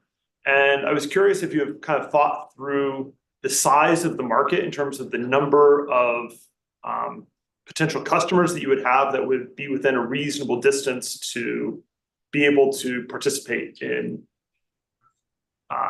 your facility. I've thought a little bit on that. We do have a big multitude here in North Carolina of veterinarians and veterinarian staff and different practices here in North Carolina. And then I do know there's a lot of veterinarians that travel around the world that do go to different conferences, whether they travel to the West Coast or the East Coast for different continuing education conferences for that. Thank you. Thank you. So yeah, I'm a little curious about your market segment as well and what that looks like trying to attract the number of people you would need to support such a large facility. So what kind of research have you done around that? So I have went just to the local veterinarians, word of mouth, and asked them what they thought about it. And they did agree that it was a good idea and they would really have liked to have something in place for that. I was wanting to hopefully partner with one more vet that goes out to all the conferences and help set up with them with my business marketing platform. Gotcha. And I think one of my other questions is, this is a huge undertaking and the startup costs are pretty overwhelming. And so what does that look like for you to bridge the gap to come up with all that money? Right now, I'm trying to reach out to see what sponsors I can get to at least start with the facility. There is a facility that's been for sale down the road that's intact, that is fenced in, that is the facility I would like. It is right now for sale for 2.4 million. And then I was going to see about reaching out to see where I can get different sponsors from. Thank you. Thank you. I'm gonna stand up. I'm gonna stand up and face you, Emily. Thank you so much. I'm Dr. Valdez. Couple questions for you. Number one is when you sort of gave us some of the salaries, does that include benefits or is that just their annual salary? Just annual salary. I've not looked into what benefits would cost because I would definitely include benefits. Okay, awesome. And then when you talk about the $7.7 million sort of startup capital needed, have you kind of like looked at sort of when you think you might be able to break even? Not right offhand. I would think to break even, that would probably take a couple of years because it is a lot. Yeah, and that's Emily, that's totally, and that's normal, right? Actually, it'd be more of a red flag if Emily said, oh, we break even the first week, right? Yeah, no, that's gonna be, I'm looking at, I would say doing good if you broke even in 7 years.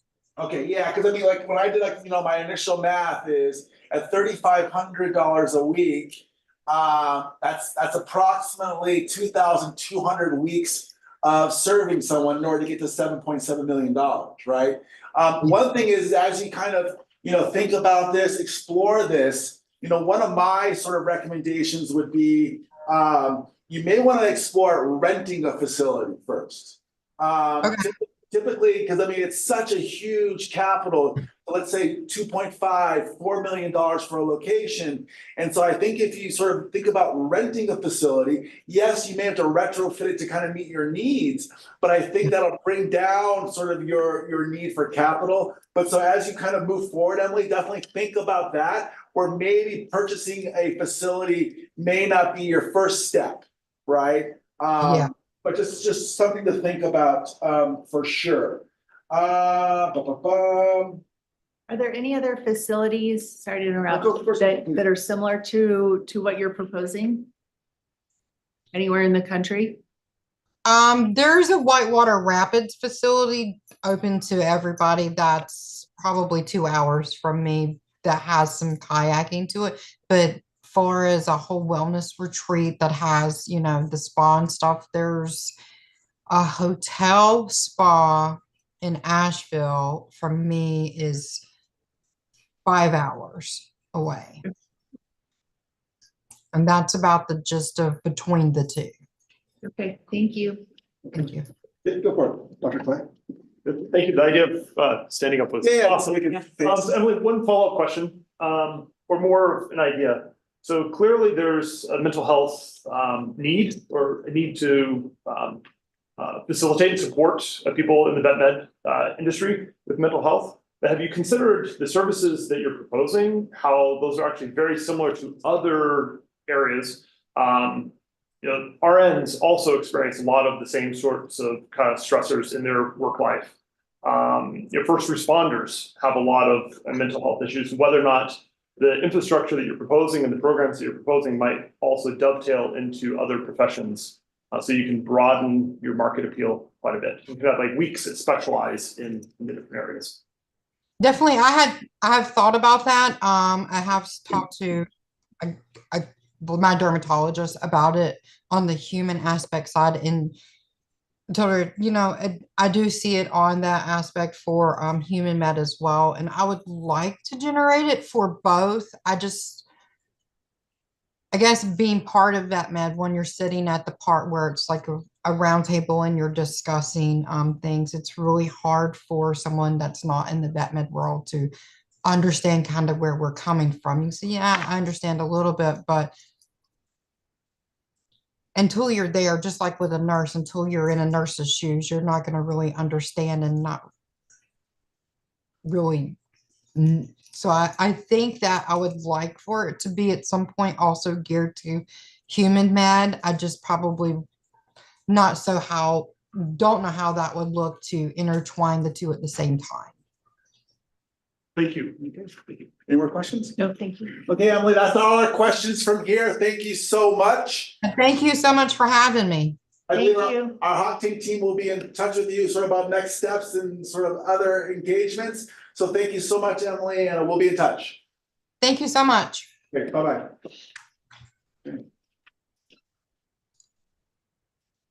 We mute.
Okay.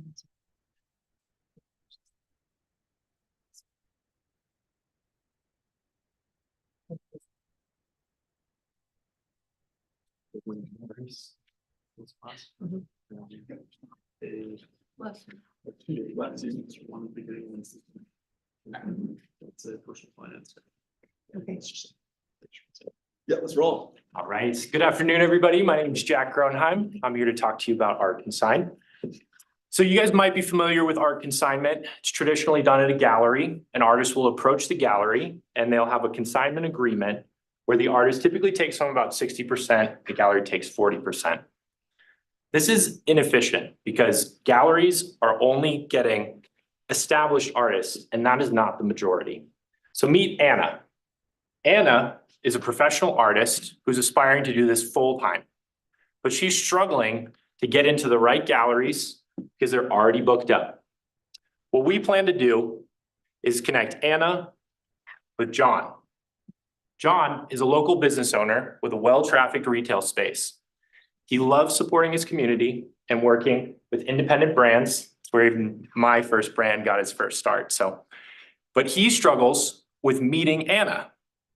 That's where we come in. At Art Consign, we're turning everyday businesses into local art galleries by connecting the two with a digital platform where artists can upload their work, businesses can browse, select that work under a consignment style agreement. This is an example of what the MVP looks like as of right now. On the left, you'll see the gallery view. This is where artists are uploading their work and businesses are able to select the work. On the right is a more detailed description. It's going to tell you the artist's name, the contact info, the location, the price, the medium, the details. This was created by our CTO, Emma. Unfortunately, she couldn't be here today. So why use Art Consign? Well, it's easy to use and there's zero risk. Both businesses and artists will get increased visibility. Guaranteed, because at least I'm going to be looking at it. And this is fostering growth. We're helping the little guys, just like you guys are doing for us. And we're connecting the community. We're getting more people involved. Businesses are going to see more increased traffic. Artists are going to see more an increase in their traffic as well. Oh.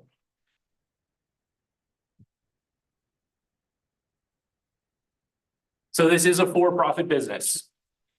We are going to rely on two main revenue streams. The first being a commission fee. Traditional galleries is a 60-40 split.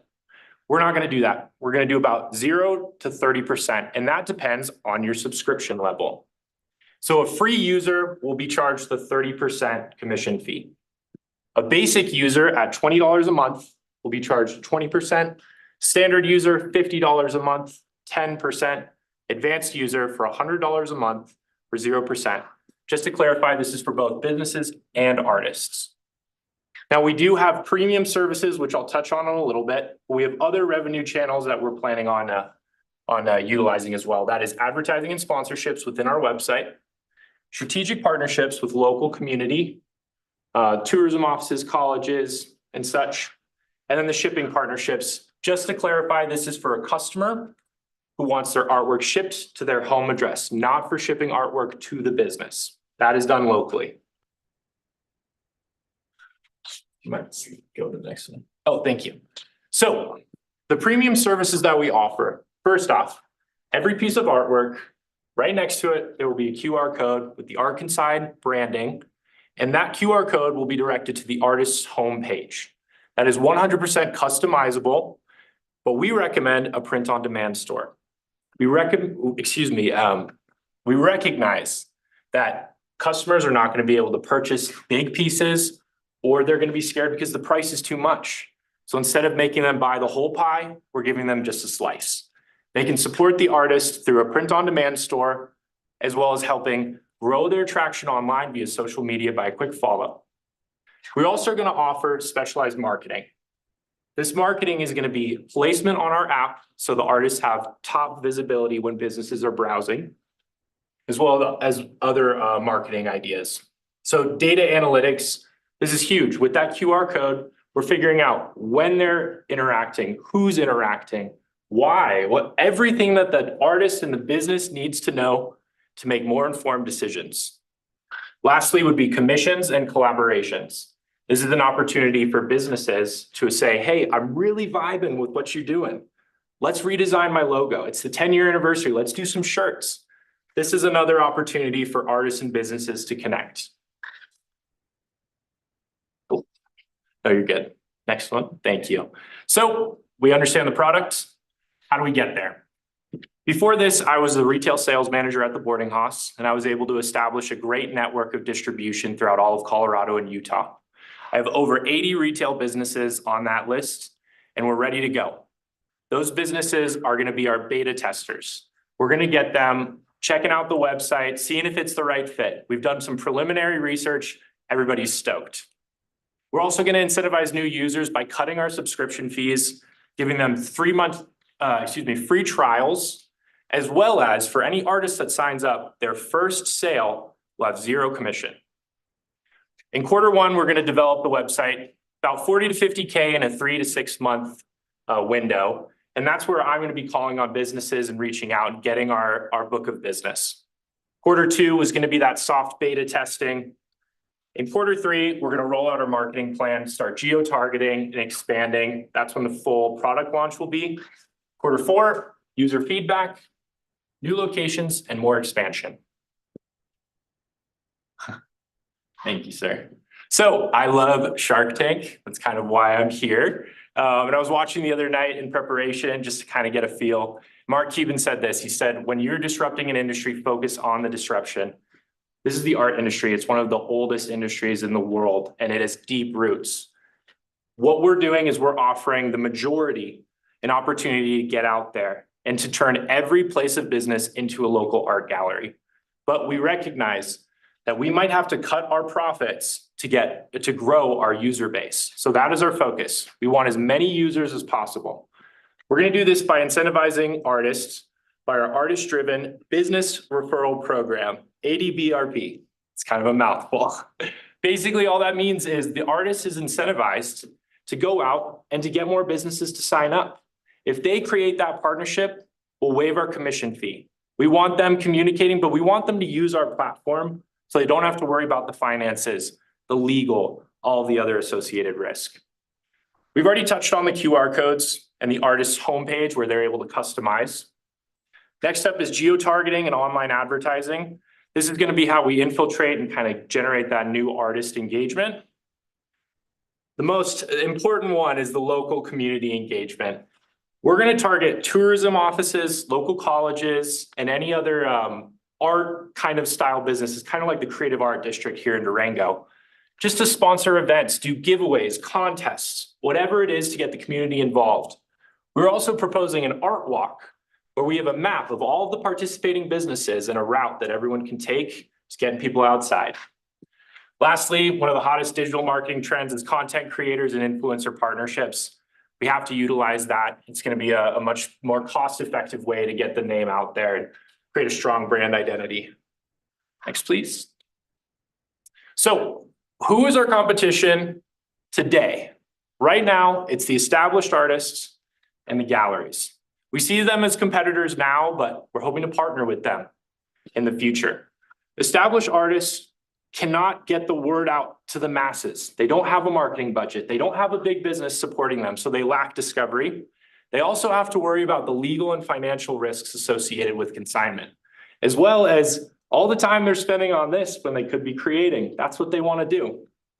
And with galleries, they're hard to get into. They're exclusive. They only work with specific artists. They have a limited amount of space, and the barrier to entry really deters a lot of artists that maybe are lacking the confidence to get started.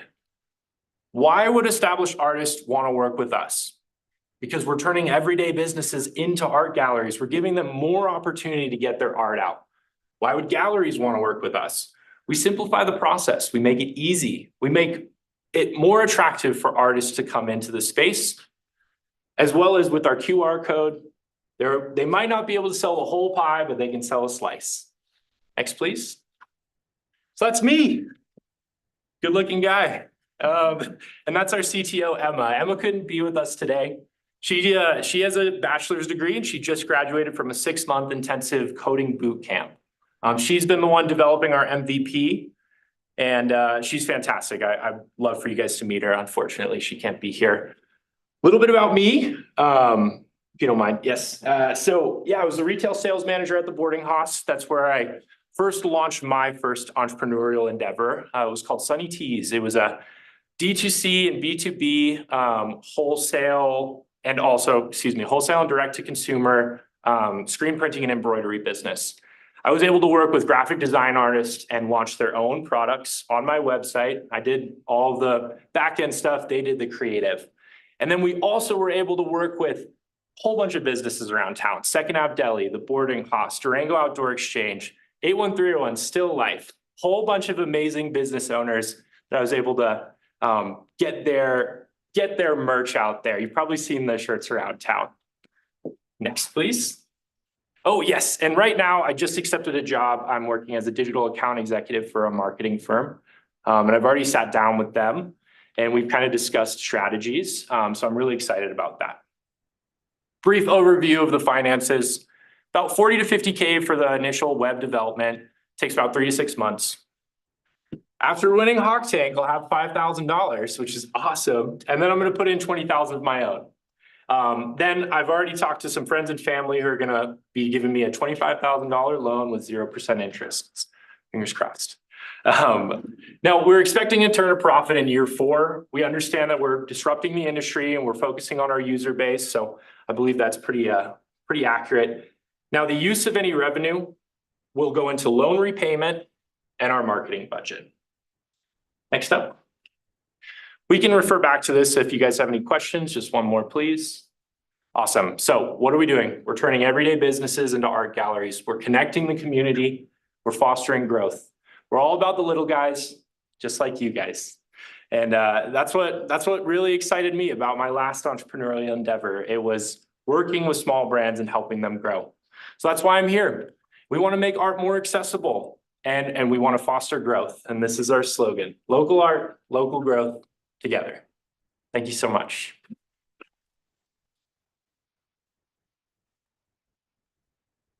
I have a question about how the QR code works. Absolutely. So if the customer clicks on that and then goes to the website and then buys something unaffiliated, how do you track that? And so we're going to host all of the transactions, all of the payments on our site. Eventually, we want to turn this into a payment facilitating business as well. So we'll take an additional 1% off of every transaction and lower our commission costs. Did that answer your question?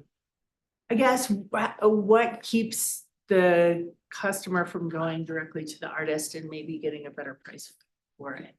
That's a good point. I think that would be in our terms and conditions, where if that did occur, then that artist would not be able to work with us. Okay. Yeah.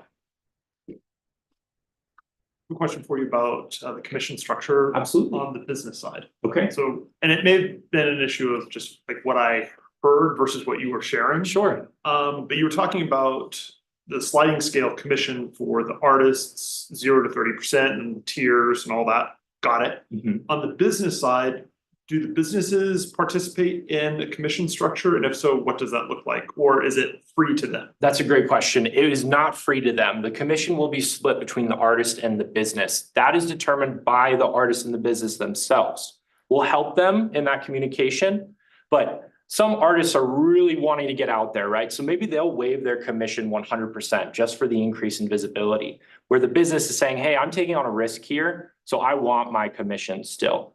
So in that sense, we would take the 30% if it was a free user, and then the business would take the remainder commission, which is typically 20%. So we take 30 off the top, and then they would divide after that. So in Durango, do any consignment stores sell art? Not the consignment stores, I guess. There are galleries that are doing this. But you would be more familiar with like Raider Ridge Coffee and 81301. Yeah. So they're doing this, but it's just on such a low level. And I've talked to the owners of those businesses, and what they struggle with is finding the talent. They can't find the artists. Yeah, because I think like Nomad probably does this a little bit, which are kind of like a newer entrant. What about sort of online consignment art stores? So you have stuff like ArtSpan, you have stuff like Art Finder Marketplace. How does that sort of, I'm surprised you didn't highlight that, in your presentation in terms of competitors. And I don't really see them as a competitor because they're not physical. What we're doing is physical. There's a difference between buying something online and buying it in person. And there's so much feeling that you get from art. So yes, there's even artsy.net. They are also focusing on such a high price point where the artwork is north of $1,000. And what we're really going after is those small brands and small artists who are just getting started.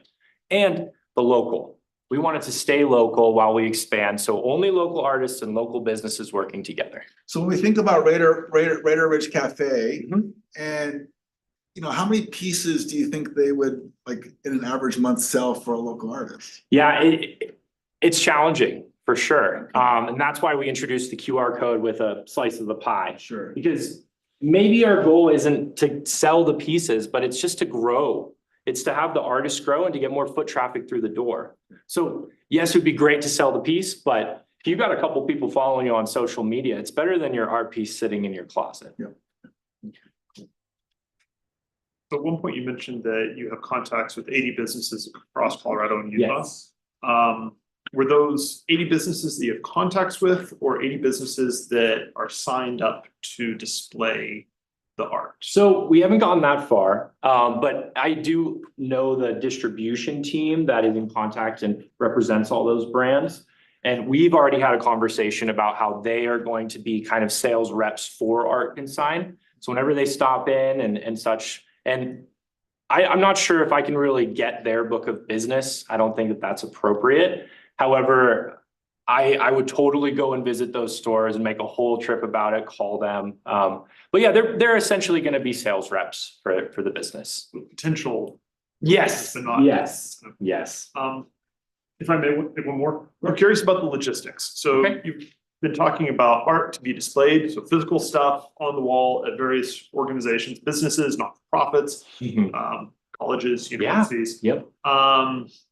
So have you kind of figured out what the logistics look like for the artists to get their stuff physically installed? Yes. Once something has been transacted, getting it delivered to the buyer? Absolutely, and it's a great question. With regards to your clearing. Yes, yeah. So the display is huge. If the artwork is not displayed properly, it's not going to move. People are not going to interact with it. So we have display criteria that the business must follow. And then when it comes to logistics, we're hoping that, hey, just take it off the wall and take it home with you, right? But that's why I wanted to mention the shipping partnerships as well. So if a customer does want to purchase the art, but can't take it home right now, we'll take care of the boxing. We'll take care of all of that. They're going to pay for it, but we will ship that for them. And what happens if a piece of art gets damaged? That's a great question. Yes. So ultimately, we believe that the business would be responsible for the artwork, and that is a part of this. We're giving them a zero risk opportunity to sell, but if the artwork is damaged, then that is on them. So that will be a part of the legal agreement. Also, I wanted to mention, if the artwork does not sell, that will be a part of the terms as well, where the artist needs to come pick it up upon an agreed upon time. Yeah. And so then just, I'm pretty sure you answered this question. Yeah. But on the logistics side to go, it's the artist's responsibility to take the art to the Yes. and pick it up if needed. The truth is, if we did a shipping, it would cut too much of the profits. So we want this to be local. We want it to stay local. We also want that artist and the business owner to communicate and start that relationship. So ultimately, it's all about connecting the community. Yep. So talk a little bit about sort of your vision for scaling this. Yes, thank you. Ultimately, I see this as an online network where artists and businesses can collaborate and communicate. We also are thinking, hey, why limit it to just paintings and photography, right? So ultimately, the scale is a brand that supports independent brands. And we believe that can go anywhere, right? So if somebody does pottery, you know, getting them into a store that maybe doesn't cater to pottery enthusiasts, but still like have it available, or, you know, somebody who's doing a clothing brand. So that's kind of where I see it, as just a stepping stone for small brands to kind of get more visibility. Do you feel Art Consign then can serve any, like, so Art Consign does not need to have any individual working within the small town to support your efforts. You're gonna be able to do everything sort of more or less remotely. So you'll set up the processes. So really it's just the artist and the business, and just within those two collaborating with, as well as what the responsibilities are. You don't need any representation in that city, town. Not really. Of course, I'd love representation in the city. Yeah, I but mean, yep, okay. not necessary. Awesome. I'm good. Great. Well, thank you so much, you guys. Yeah, I appreciate it. Yeah, have a good night. Yeah. I'll be there. See you then. Thanks, Jen. Andre, we're. So-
Thank you, good sir.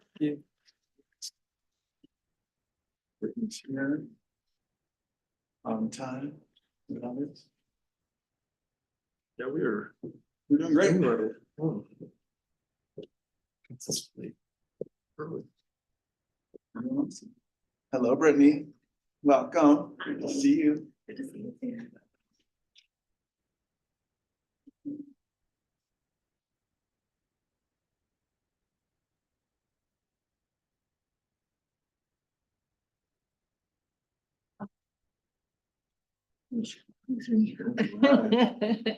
I started it, I'm sorry. Those are contagious. That's so contagious.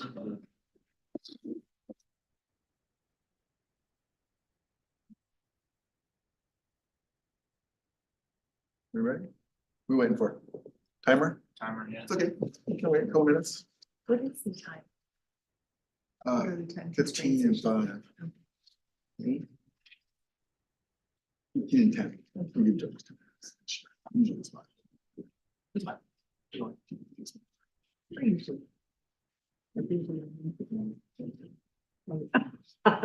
We did last year. We did last year. actually.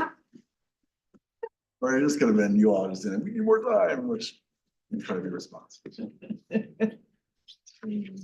right, I think we're good. Pretty good. What are yours? Go for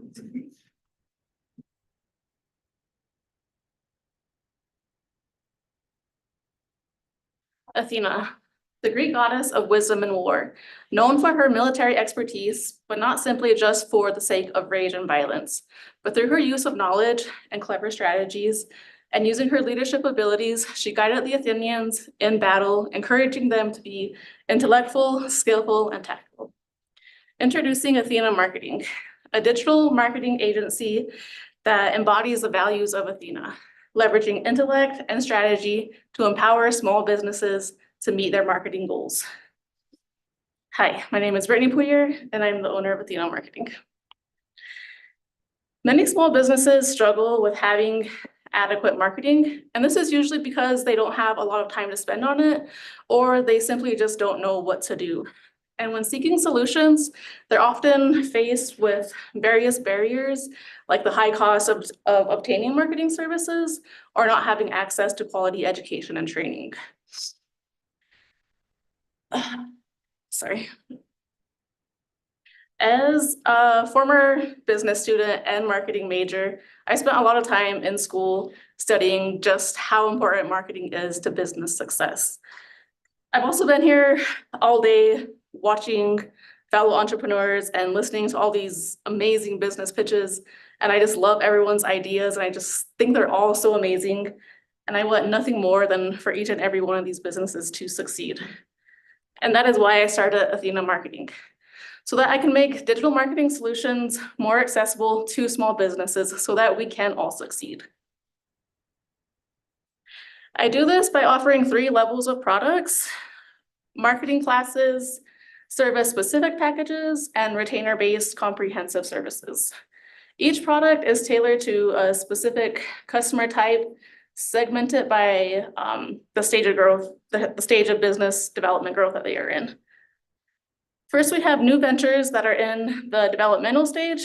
These businesses have limited resources and assets and are doing their best to try and learn marketing, but are faced with a steep learning curve. Our marketing classes will provide them with essential knowledge and skills so that they can confidently market their new business. Next, we have mid-level enterprises that are in the growth stage.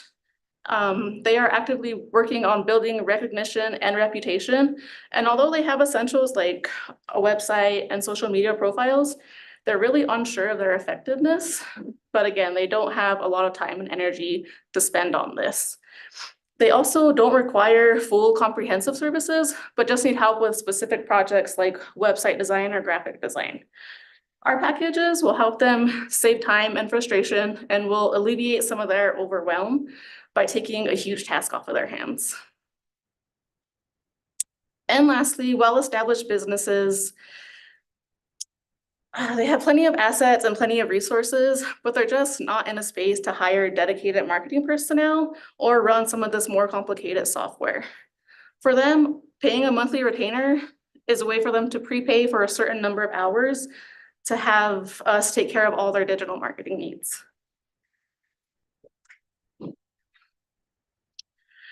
I work with my clients by using various software like Hootsuite for content creation and planning. They also do hashtag and keyword research, Adobe Suite for digital art, graphic design, and editing. We'll use Google Analytics to get some of that data and consumer insights. We'll also be using customer relationship management software, or a CRM, like HubSpot, I believe. And then of course, we'll also be using professional photography and videography equipment. Although I am in the process of working on a more in-depth marketing plan, in general, we'll market to our customers by showing the value of our services and the competitive pricing of our products. We'll reach our target market by using inbound marketing strategies to attract the right customers to us by building trust and focusing on creating long-lasting relationships. For our website, it'll contain blog content that is informative so that we establish ourselves as experts in our field. It'll contain visuals like infographics and videos to enhance user experience. And it also contains storytelling to create an emotional connection with our audience. On our social media, we'll be posting engaging content to build brand awareness and create a community. We'll also be supplementing our organic website traffic with pay-per-click advertising and social media campaigns whenever necessary. Lastly, we'll be reaching entrepreneurs and small businesses in person by networking at local events like Hawk Tank, speaking at conferences, and collaborating on workshops. Digital marketing is an emerging field which brings in plenty of competition. This is mostly online and local agencies. As I mentioned several times now, Athena Marketing's focus is on removing those barriers for small businesses. We'll do this by using an integrated, cost-driven, and value-driven strategy. So by positioning ourselves as a cost leader, we'll be able to undercut our competitors' pricing, because price is one of the biggest barriers to obtaining marketing services. Our competitors can sometimes charge thousands and thousands of dollars. Other elements shown here in the competitive analysis table include things like relationship. For our online competitors, their relationship with their clients is really impersonal. They communicate through digital means, email, Zoom, things of that nature, and aren't ever really able to sit down and have a face-to-face one-on-one with their clients, which really isn't ideal for some small businesses. At Athena Marketing, we'll really focus on fostering those personal relationships. Another issue I found in my research is both of my competitor types really lack price transparency, so they're not upfront with their pricing, leading their potential customers to have to contact them directly, which can expose them to sales pitches, which sometimes can be predatory. And when you're building a new business, that's not something you want to be subjected to. And so Athena Marketing will not take part in anything like that. We'll be upfront and transparent about our pricing. Okay, so just a little about me really quick. I am a recent graduate. I graduated back in December with my bachelor's in marketing. Fort Lewis, at least in my experience, is heavily project-based. I do a lot of their learning on projects. So I've been a part of various marketing projects throughout my schooling, and they're exactly what I'll be doing while working with my clients in Athena Marketing. I'm also an entrepreneur myself. My first venture, Lila's Garden, is a soap company, and I've also been working on building my photography business these past couple of months, which will eventually just be integrated into Athena Marketing. And yeah, I think that's what really also sets me apart from my competitors, because I know what it's like to start a business from scratch, and I know how much entrepreneurs care about building these businesses. And so I'll use that experience, all my experience really, to make sure that I'm really taking care of my clients and their businesses. And again, I just want all small businesses and entrepreneurs to succeed. Okay, so with that, Athena Marketing was just very recently conceived, so I still have plenty to do myself, including building my own website and social media profiles. I'm also still finalizing the business name and working on a logo. I'll also be sure to take time out to make sure that I really master my skills before operating. And as mentioned, I am working on a more in-depth marketing plan, and that will involve thorough market research, starting with conducting interviews and surveys of my target market, taking that data, really analyzing it to finalize my products so that I make sure my products are exactly what my customers are wanting and needing. And so with that, we hope to be fully operational by August, but no later than October. And for my first 2 quarters in business, I'll only be taking on a few clients at a time, just to make sure I have everything running smoothly and operating as it should. And so with the anticipated growth, my goals by my 4th quarter in business are to have 65 class attendees a month at a price of $30 per individual class, for a gross revenue of just under $2,000 for that product. I'm aiming to have 4 package clients a month. Average price of packages is $650 for a total of $2,600 a month. And my goal is to have 10 retainer clients a month at a starting price of $750 for a total of $7,500 a month for that product. And so with the anticipated growth, that puts us at about $70,000 in our first year.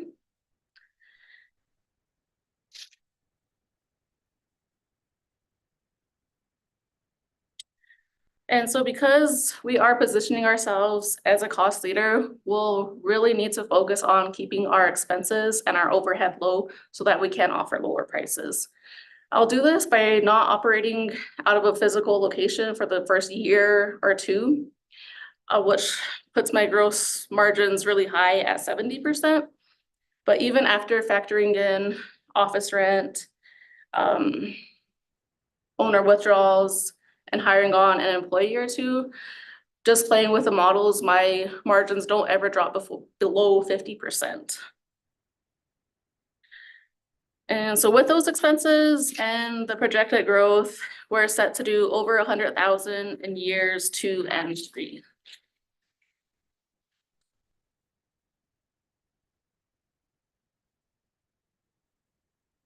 Okay, so in summary, investing in Athena marketing will be a great idea because, like I said, we're using our education and our practical experience to help other small businesses succeed by removing those barriers I mentioned. We have 3 products, marketing to 3 customer types, using inbound marketing strategies, and by positioning ourselves as a cost leader to undercut our competitors' pricing. We're also focusing on having a low overhead, which will result in high margins, which all equals business success. And that's all I have. So in closing, I want to thank the judges and the audience members for being here and taking time to listen to my presentation. And I'm ready to open the floor for questions. Sure. Thank you, Brittany, so much. It's fantastic. Question for you. So you say kind of what's going to be driving this a little bit is sort of the software, equipment, and technology. Then when I drill down in your financials, I see, when we look at sort of the software at a per service, you have like you're allocating $1, I think, in terms of your COGS, your cost of goods sold. And then if we look at some of your fixed costs, which I should see some software costs, which you have, but to me, it seems low too, because it's like about $250, $350. So I'm really curious to kind of understand a little bit more about the cost for software. What equipment are you referring to? And then is there other technology that's not software related that you're also kind of alluding to? Just so some clarity on that would be great. Yeah, great questions. I did have that in here. I was kind of crunching on time there, but. Good. So these are what the softwares that I will use. This is their price per year. And that is my mistake on the projections. I wasn't really sure if I put that in cost and goods sold or an operating expense. So I kind of divvied it up. Okay. And again, in cost and goods sold, it's broken down to per unit. And so I was kind of having trouble, if I'll admit, how I break down per unit, how I'm using my software. Sure. Okay. For equipment, like I mentioned, professional photography equipment, videography equipment, like probably some drones. Other technology is just computers, laptops for myself, and other higher end computers, like higher end Macs that can really handle, like if I have like a 15-minute video of higher end Mac that can handle processing and editing all of that. So that's where that lies. Does that answer your question? Thank you so much. You're welcome. So with all of these software products and everything that you're doing, I know you have a good background in marketing and have already started your own business. And are you familiar and already using these different subscriptions, or what does that look like? Yeah, great question. So as I mentioned, in school, I worked on various projects, and that's where I first got introduced to all this software, and that's why I found out about it. So I've spent semesters and multiple semesters, entire years working with all this software. So I do have a lot of experience with that. So I have a question about the, not the financial side of stuff, not the technology side of stuff, Yeah. which is a little bit surprising because I get really excited about technology stuff. But the services that you're providing, I mean, what I'm hearing is that it's a very broad, like, I haven't heard anything about like specialization of like sub markets or sub industries, because typically consulting firms, they start off very much like focus in a very specific industry, because there's domain expertise that people really need to understand the nuances of how a particular industry operates. And then over time they grow, they add employees, and they kind of expand the markets that they are serving. I'm wondering what your thoughts are in terms of like where you're going to be focusing your efforts across all of the small businesses that you would like to serve. Yeah. Where are you going to actually start off? Like what's the slice that you think you're bringing value to the table? That is a great question. And I have looked into that because I have, in doing my research, I have seen marketing firms that just work in one specific area. And I haven't really defined that down yet. But one thing I did think about, again, going back to my school projects, was when I was a part of a year-long project called Slide with Respect, excuse me. Was a year-long project with a marketing professor, Dr. Miaskowitz, great professor, loved him, loved the classes. But in that project, I worked on the ski and snowboarding industry, and I do not ski or snowboard. I know absolutely nothing about it. And whenever I was working on that project and I was talking to my peers or my family and just letting people know what I was working on, they're like, why are you working on that? You have no idea. You don't ski, you don't snowboard, do you know what you're doing? And I'm like, I really don't know anything about ski and snowboarding. That's a great point to make. And so I went to Dr. Miaskowitz actually, and I kind of talked to him about this. And he said, in his professional experience, there hasn't been a time where like he's working with a client that he just like, that's him, that's exactly what he knows besides Slide for Respect. That was his kind of baby project. So that kind of opened my eyes, and I kind of thought about that a lot when doing this. So I don't really have it boiled down to a niche right now.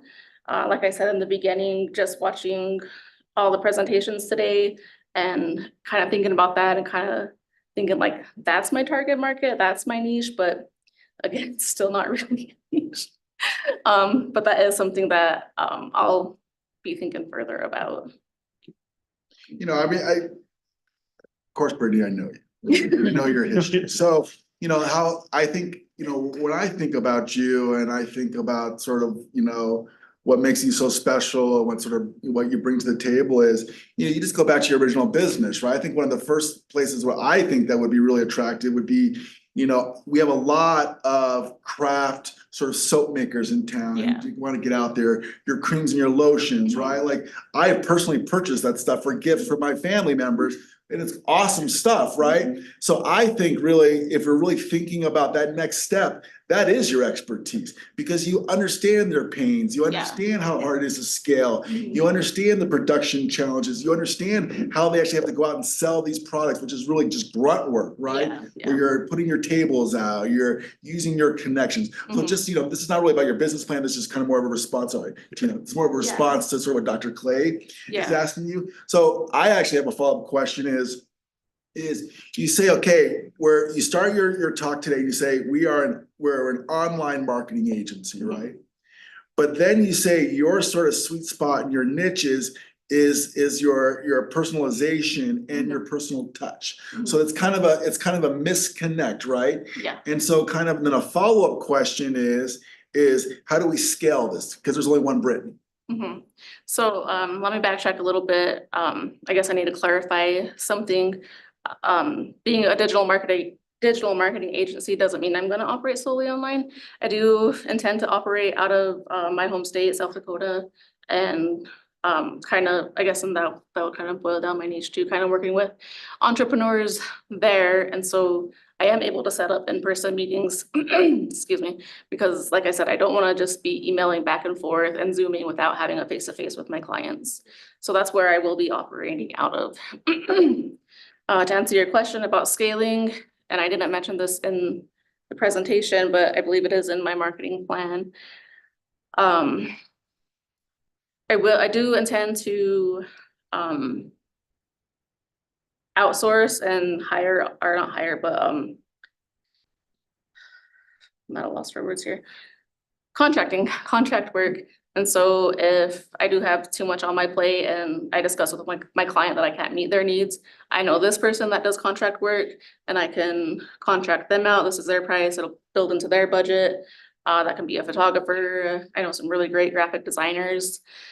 And with that, I do, another kind of point of starting my business is to kind of elevate Indigenous entrepreneurs and Indigenous people in my community.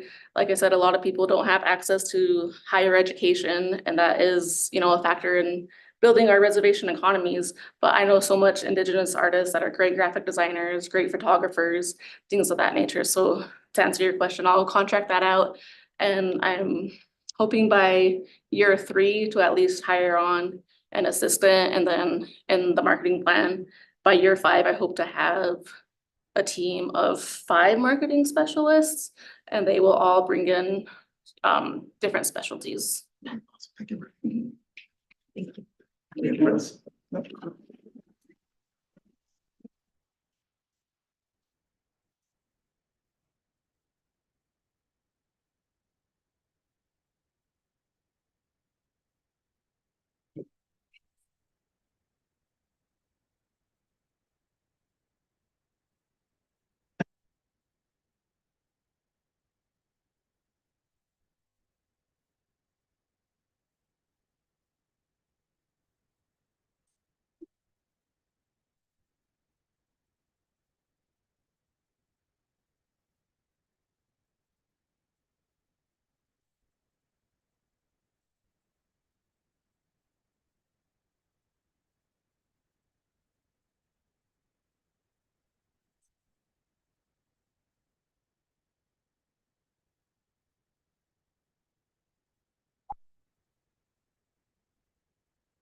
Thank you, good sir. There you go.